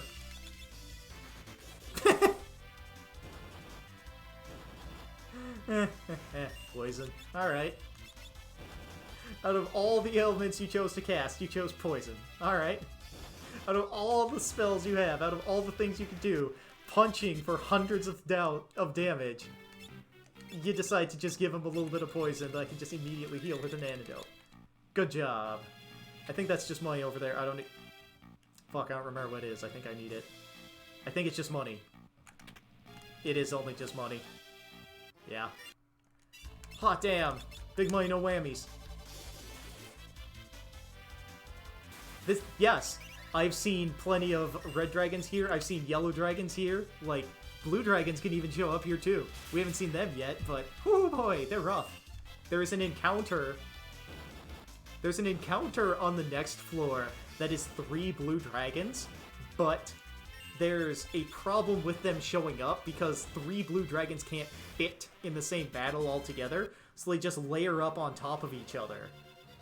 It's hilarious. And I think in some versions of the game, it doesn't list them separately, or it doesn't list a 3 by the red dragon, or by the blue dragon. So you just, like, see a blue dragon come up, you keep hitting it, and you keep hearing, like, the enemy death sound, and you're wondering, like, oh man, what's happening? I should have killed this guy by now.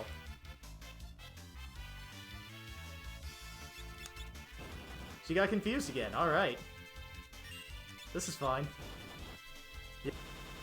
These are the confusion wars. Instead of, like, instantly killing the adamantite golem, oh, yep, there she goes! Okay, well, fine. Be that way. Yeah, it's kind of a Lena theme, you know?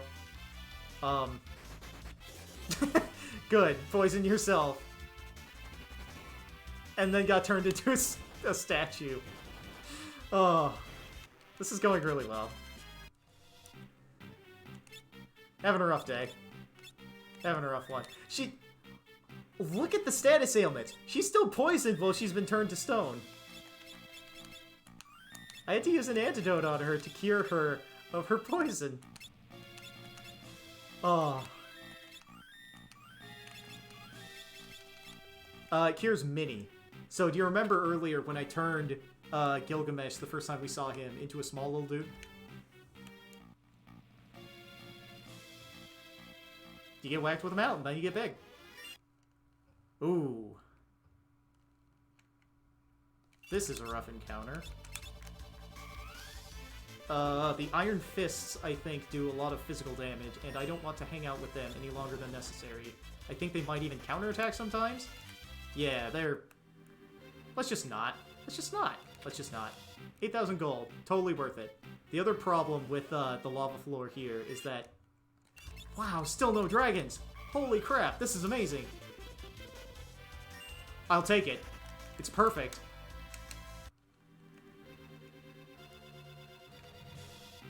Yeah. Hey. I am totally okay with that. Oops, walked the wrong way. Alright, down. If I step on the wrong skull tile, it'll drop me into the pit of acid underneath. Okay, well that's at least a drag.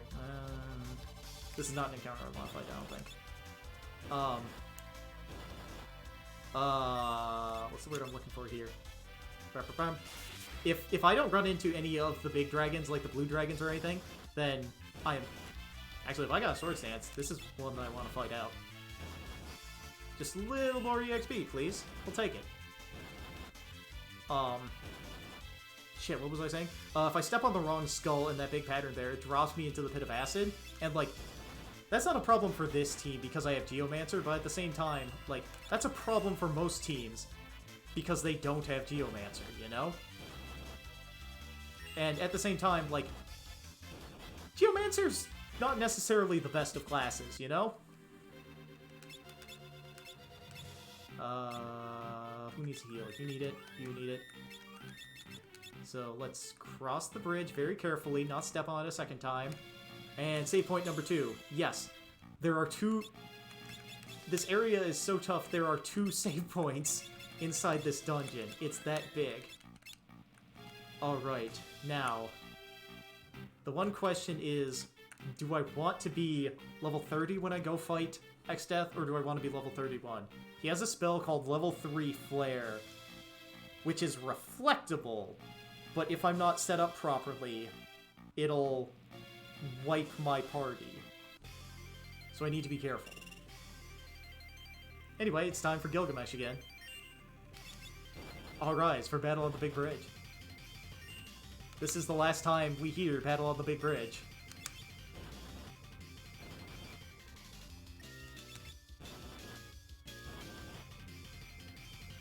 Who's streaming what at 4 in the morning? Huh. I think I want you to not be blind. I don't think blind will affect dance. Yes, it won't.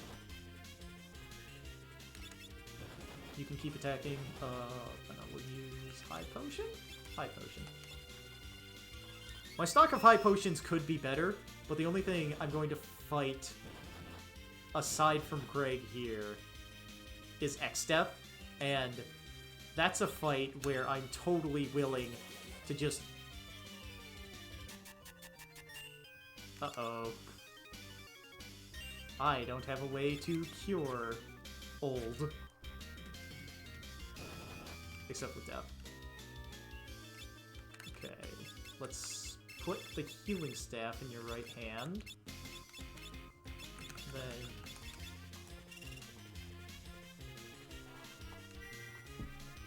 healing staff. You bonk somebody with it and it heals them. Yeah, Swords Dance isn't going to be doing that much anymore. He kept getting hit with Discord. Exdeath is throwing around an ability called Discord right here. Honestly, he's debuffed my team to the point where, like, we're sorta in trouble now. Like, he found a way to make it happen. Props to Exdeath. Or, Gilgamesh. And he's got that going again, yeah. I need to get Cryle back up is what I need to do. And he turned her into a frog. Not only is she old, not only is she blind, not only are her shades floating in the midair, she's a frog now. What am I doing with you? Yeah. This is a hell of a fight.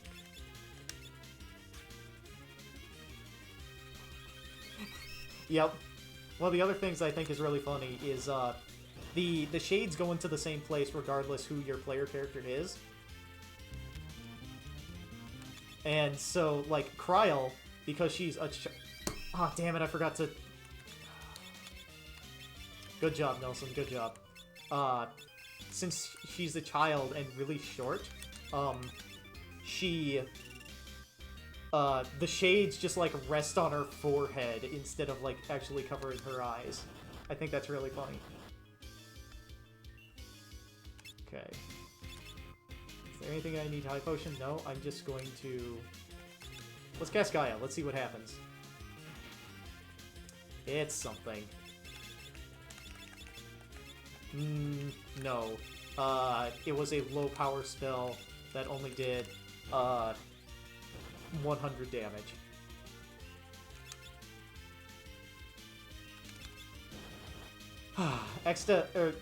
Gilgamesh. Gilgamesh his name is right there, and I still keep screwing it up. He's figured out the way to prolong this fight. Oh god, he's still not going down. He's figured out the way to prolong this fight for a very long time, and I'm not happy with it. Greg, please. Just let the fight end, my dude.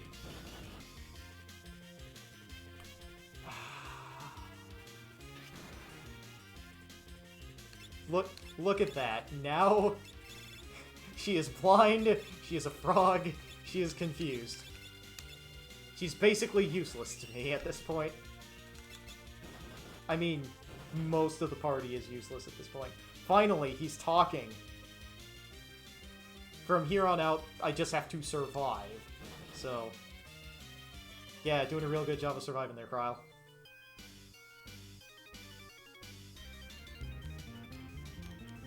Alright, somebody else gets to be a frog. He's taking so many turns compared to me now. Chill out, Greg. Give me a moment.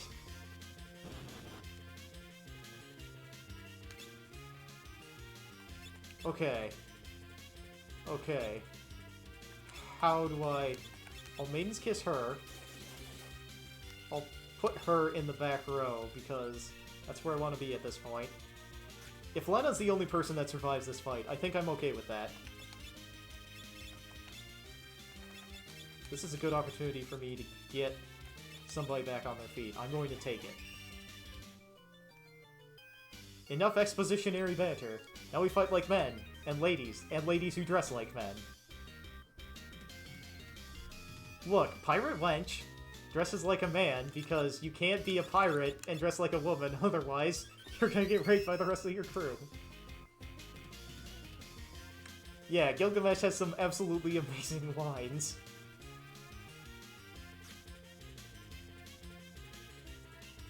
Well, aside from Greg deciding that he wanted to be a colossal jackass, things are going pretty well.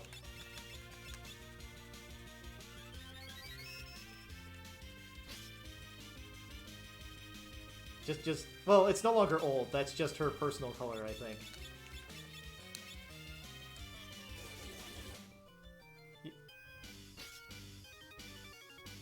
Yes.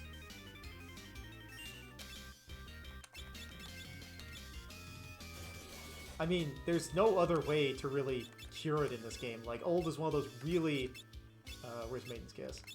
It's one of those really debilitating status conditions because it saps...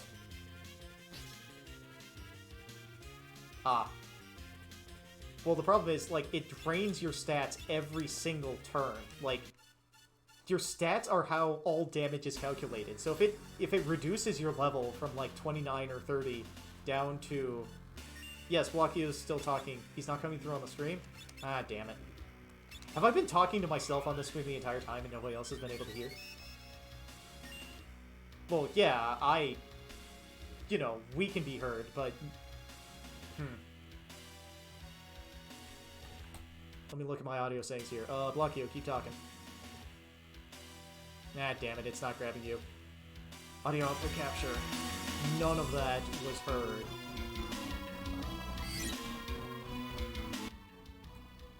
Wait. Can you try speaking again?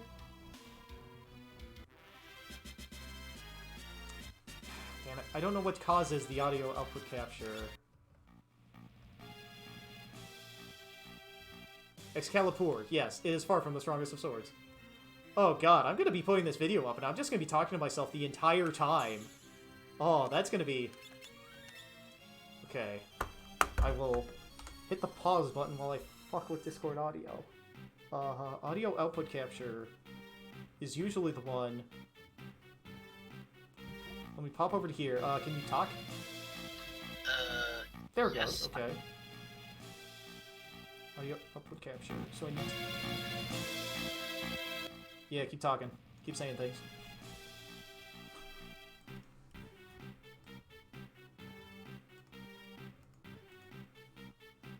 Yeah, that's him laughing at me. Yep. Oh, here's me. Huh, okay. Can you talk? I see your, Yeah, he heard you once because I flipped screens, but now I fixed the audio things. Can you say something now? Yes. I sure can say something. Then he didn't hear me again. That's just amazing. Yeah, I see your audio graph going. Whoop. I mean, I'm way behind on time anyway from all the breaks I took. It's fine. I just need to hit that button because we did Greg. Why the hell is he called Greg? We just call him Greg. Gregadesh. Greg. Okay. Okay, so it's just a don't question it. I think I want to gain one more level, and then I'll be ready for the Exdeath fight here. Because I don't think I want to be level 30 for that fight. Because the thing that Exdeath can do if you're level 30 that causes problems is level 3 Flare. It will instantly wipe my entire party if I go in at this level. But if I have Reflect Rings up, it'll bounce that spell back at him. But I think it'll be more... I'm going to take the safe ploy and not be vulnerable to that, especially since I only have one. Or I have 2 Reflect Rings, I don't have a full 4. Yeah, there we go, finally killed himself. Okay, let's see. Power Staff, hell yeah! I can maybe fight Shinryu. For next level, 4,536. Oh god, the next level's a long way away. Oh, actually, with the whole Greg thing, that reminds me of a stupid meme that spawned time on a forum I'm active in. It's Sarai. Some nutjob on Eva forum used that OC to explain away any and all perceived plot holes. Okay. Like, Come on, let me go. like, who is the soul in Unit 0? Oh, it's Sarai. Who caused the blackout during the material episode? Oh, it's Sarai. Who shot Kaji? It's Sarai. Like, some people did it for the meme. The person who came up with it didn't. Oh my god, so many encounters. Okay, I can take one more encounter here, and then we're going to throw down with Exdeath, and that's going to end the stream. Success or failure, we are going to end the stream by picking a fight with Exdeath. And then you're gonna throw yourself down in the bed. Yeah. Yeah. You know, we've got a good chance, but I'm going to need to reconfigure my equipment. I've walked into his room, so let's throw some high potions around. Everybody that needs some healing gets it. And then I need to equip... Who's essentially have the Reflect Ring on? You can take a Reflect Ring. You can take a Reflect Ring. You will keep your Elven Mantle. You will keep a Flame Ring. Oh, I don't want you equipped with that knife. I know why I put the knife on, but... Alright. It's time to fight... Exdeath. I'll hit the button on Exdeath to note that, yes, this is my first time against him. I'll probably bounce off. And he just taunts the party like, do you even know what I'm doing here? Wow, that's a different opening than I was expecting from him. Well, that's... Yeah, he just killed a guy. Hell of an opening, right? Yeah. Starts out good. Aw, damn it. I've already realized I've fucked up my setup for this fight. Well, we'll take our run at it. No, we are absolutely not taking our run at it now. Yeah, sometimes you just get lucked, and there's nothing you can do about it. Did he just throw you out of the game? Reverse polarity swaps the row that you're in. Oh. Now I remember what I wanted to do. I'm going to put you back in Monk, and you're going to get Dance. Then I'm going to equip this headband, Power Sash, and Flame Ring. Then you are going into Dancer. And then, yeah, I'll give you Bare Hand. I could do something else, but going with it. That's a very yabai-looking dancer outfit. Yeah, like, it actually makes sense to be Dancer, right? Yeah, that's fine. Equip, you will get a Reflect Ring. And then you need to become Geomancer to fill the hole. Then... Do I give you Barehanded or anything else? You get Barehanded. Why not? There's not much else for you to equip anyway. Silk Robe and Reflect Ring. Okay. Then I need to use Cottage again. Take 2. Save. Yep. Don't want to shuffle the equipment again.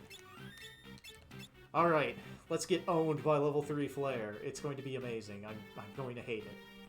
But it'll be something. We'll run the counters at least. Yeah. That's just kind of a thing that happens. Like, if you lose to Exdeath, it seems that it doesn't... Like, whatever number it picks for when your next encounter is going to be, it takes a lot of pity on you due to the fact that you just got fucking wiped by this guy. That's what I expected to see. Lenegot? Okay, that could be worse. And now we push for... we just keep hitting him until we get to the phase that we care about. He's got 32,236 HP or something like that? I don't quite remember it. What? He's got a lot of HP, and the last 10,000 of it, he spams Vacuum Wave and Aga level spells. Yep, see? That's Vacuum Wave. It just fucking kills you. Like, the Monk could survive it at full HP, but then the problem with it is that it, what's the word I'm looking for? It also inflicts HP leak, so there's a good chance it's just going to knock her out, and then she's just going to die to HP leak afterwards. Like, yeah, a lot of his moveset in the first part of this fight is just filler, and then you get stuff like, here's Zombie Breath. If you have fucked up your setup, you are now zombies. Deal with it. Okay, this spell's not that bad. And a physical attack to go with it. Great. Yeah, I'm just gonna leave those two down there to just... Oh, there's Earthshaker. What can I do about that? Okay. I was about to say, you mentioned pink-haired goat dying being a theme? Yeah. Yeah, it's just gonna keep happening. Damn it. I need to get lucky with sword dances, but I'm just not getting them. And now he's down to Vacuum Wave anyway. This is the problem with World 2 Exdeath. He is really rough, and you can get stuck in a spiral if people start getting knocked down. If there is any fight to use elixirs on in this game, this is it. Hell yeah, Hurricane Miss. Heal, I assume. Yeah, the other problem with it is that I only have so many Phoenix Downs, you know? I hate that I am tied to the unreliable dance. God, I'm going to... Ah, shit. I might have to walk out of the meat for it to buy more... Okay, who became the living dead? Anybody? Nobody did. Okay, good. Alright, that's good. Then... Yes, I will throw the elixir. And she's down again. Amazing. That's just what happens with dancers, you know? They just get punched once and they go down. Level 3 Flare. Oh, Bartz is dead, but it's going to reflect twice at him. Okay, that's 2003 damage. I'll take it. And he survived? Really? Amazing. What's this? This entire fight is me just throwing elixirs at my monk up there. I mean, if it works, I'll take it. Yeah. I've got 16 of them. Thundaga? Hell yeah! Wait, does that mean we're in phase 2? I have no idea if it means that or not, but...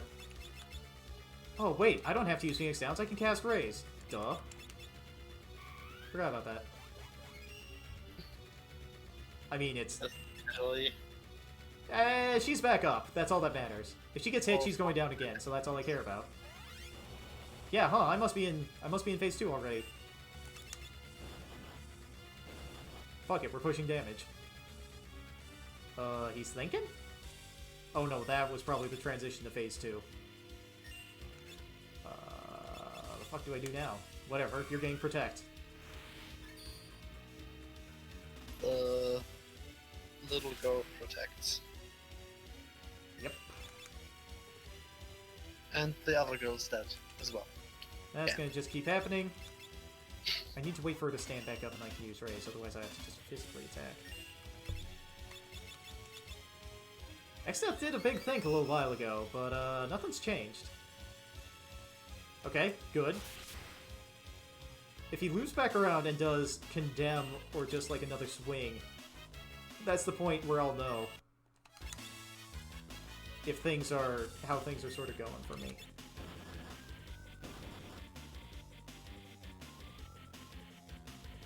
No, we're still in phase 1. Okay.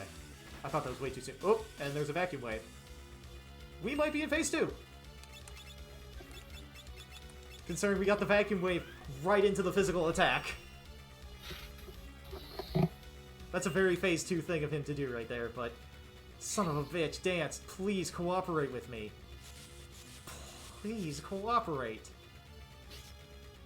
And there's a swing immediately after, go straight into a counter. Yeah. I would be making... I hate gambling on Dance. It's put me so far behind. I ought to just be regularly swinging. I really ought to.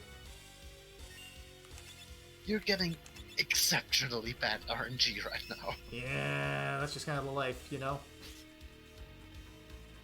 I mean, on one hand, it's exceptionally bad RNG, but, like, one of his big spells has landed... Two of his big spells have landed on characters that don't have Reflect Rings. One of them was a Firaga on Bart, and he has a Flame Ring equipped, so he just ate it and kept going. That's fair. I'm going to press the dance button. I don't think it's going to do anything, but I'm going to press the dance button. Well, it wasn't what I was hoping for, but it did something. Huh. We've currently passed the 8-hour limit. Behind. Okay, well, now he's double casting Aga spells, but again, he hit Bartz with a Firaga. That's not going to do anything to him.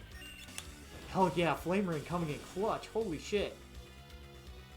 And now he's countering with Dispel. Okay. That might be a phase 2 thing? I can't remember. Or no, that's a thing he just does, I think.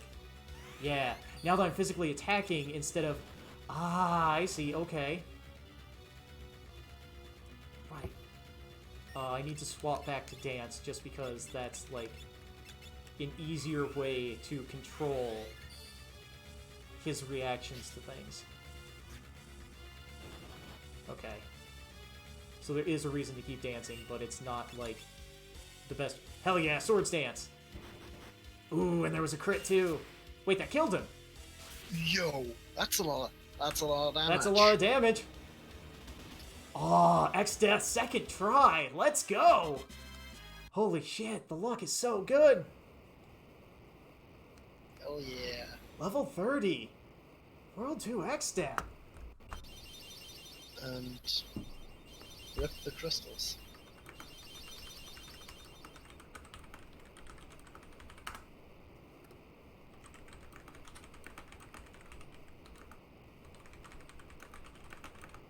Who the fuck is Anthony Leon? The next boss is a gimmick boss called Antlion. Huh. Pretty sure that's like some sort of YouTuber.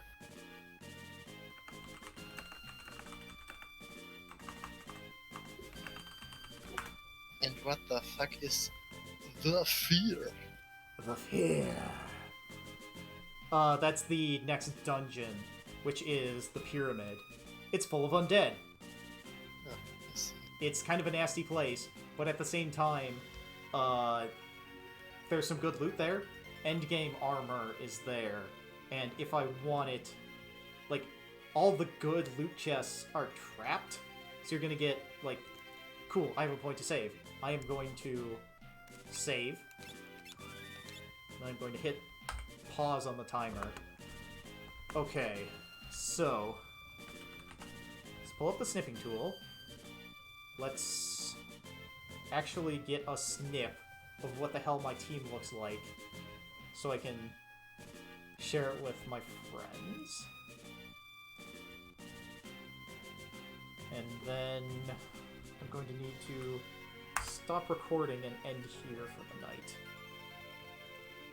Whew, that went much better than expected. Yeah, that. Just from what you said, I Holy expected this to go rather apocalyptically. Like, Exdeath threw out, like, 1 or 2 vacuum waves, right? Like, usually, if you get bad RNG in Phase 2, he'll just be throwing those things out left and right. And that's, like, an instant kill on whoever he hits it with, and sometimes he can double tap you with them. It's absurd. And yet, like, one of his Aga spells hit somebody that was vulnerable. Every Firaga he cast hit Bartz with a Flame Ring. He bounced so many Aga spells off my 2 people with Reflect Rings. It was absolutely insane. Like, sure, Lena spent most of that fight dead, but in the grand scheme of things, like, she hit him with enough Swords Dances that did 4,000 damage to just keep knocking him down, and then Bart's getting the crit Swords Dance at the end for 6,000 plus damage to just end the fight. Like, ooh, that worked out very well. And it really helped to be able to fish with Dance so that I wasn't risking Dispel counters so he couldn't knock Protect off Bart's. That was crucial. That really helped a lot. So... Yeah, that was fun to watch. Yeah, that went a lot better than I expected. Holy crap. And now I'm gonna have to, like, include a banner somewhere. Like, I'm gonna have to fuck with my timer, and it's probably going to say something like, here's the time, add 8 hours and 6 minutes to it. You know? Like, the time sort of exists, but since I am fucking up with my splits and stuff, like, it's fine. It's fine. There's been enough of me, like, wandering out to the bathroom and coming back that saying 8 hours and 5 minutes on this entire thing is probably fine. That's roughly how long it took. Oh, hot damn. Hot damn, that went so much better than I expected. Whew. Now to cool down. Now to let the Tylenol cold inside this night take me and just go out like a light. Someone just asked me, DMs, if he can watch Seed Destiny without having watched Seed, because... Yes, that's what I did. It's fine. Yes, but he said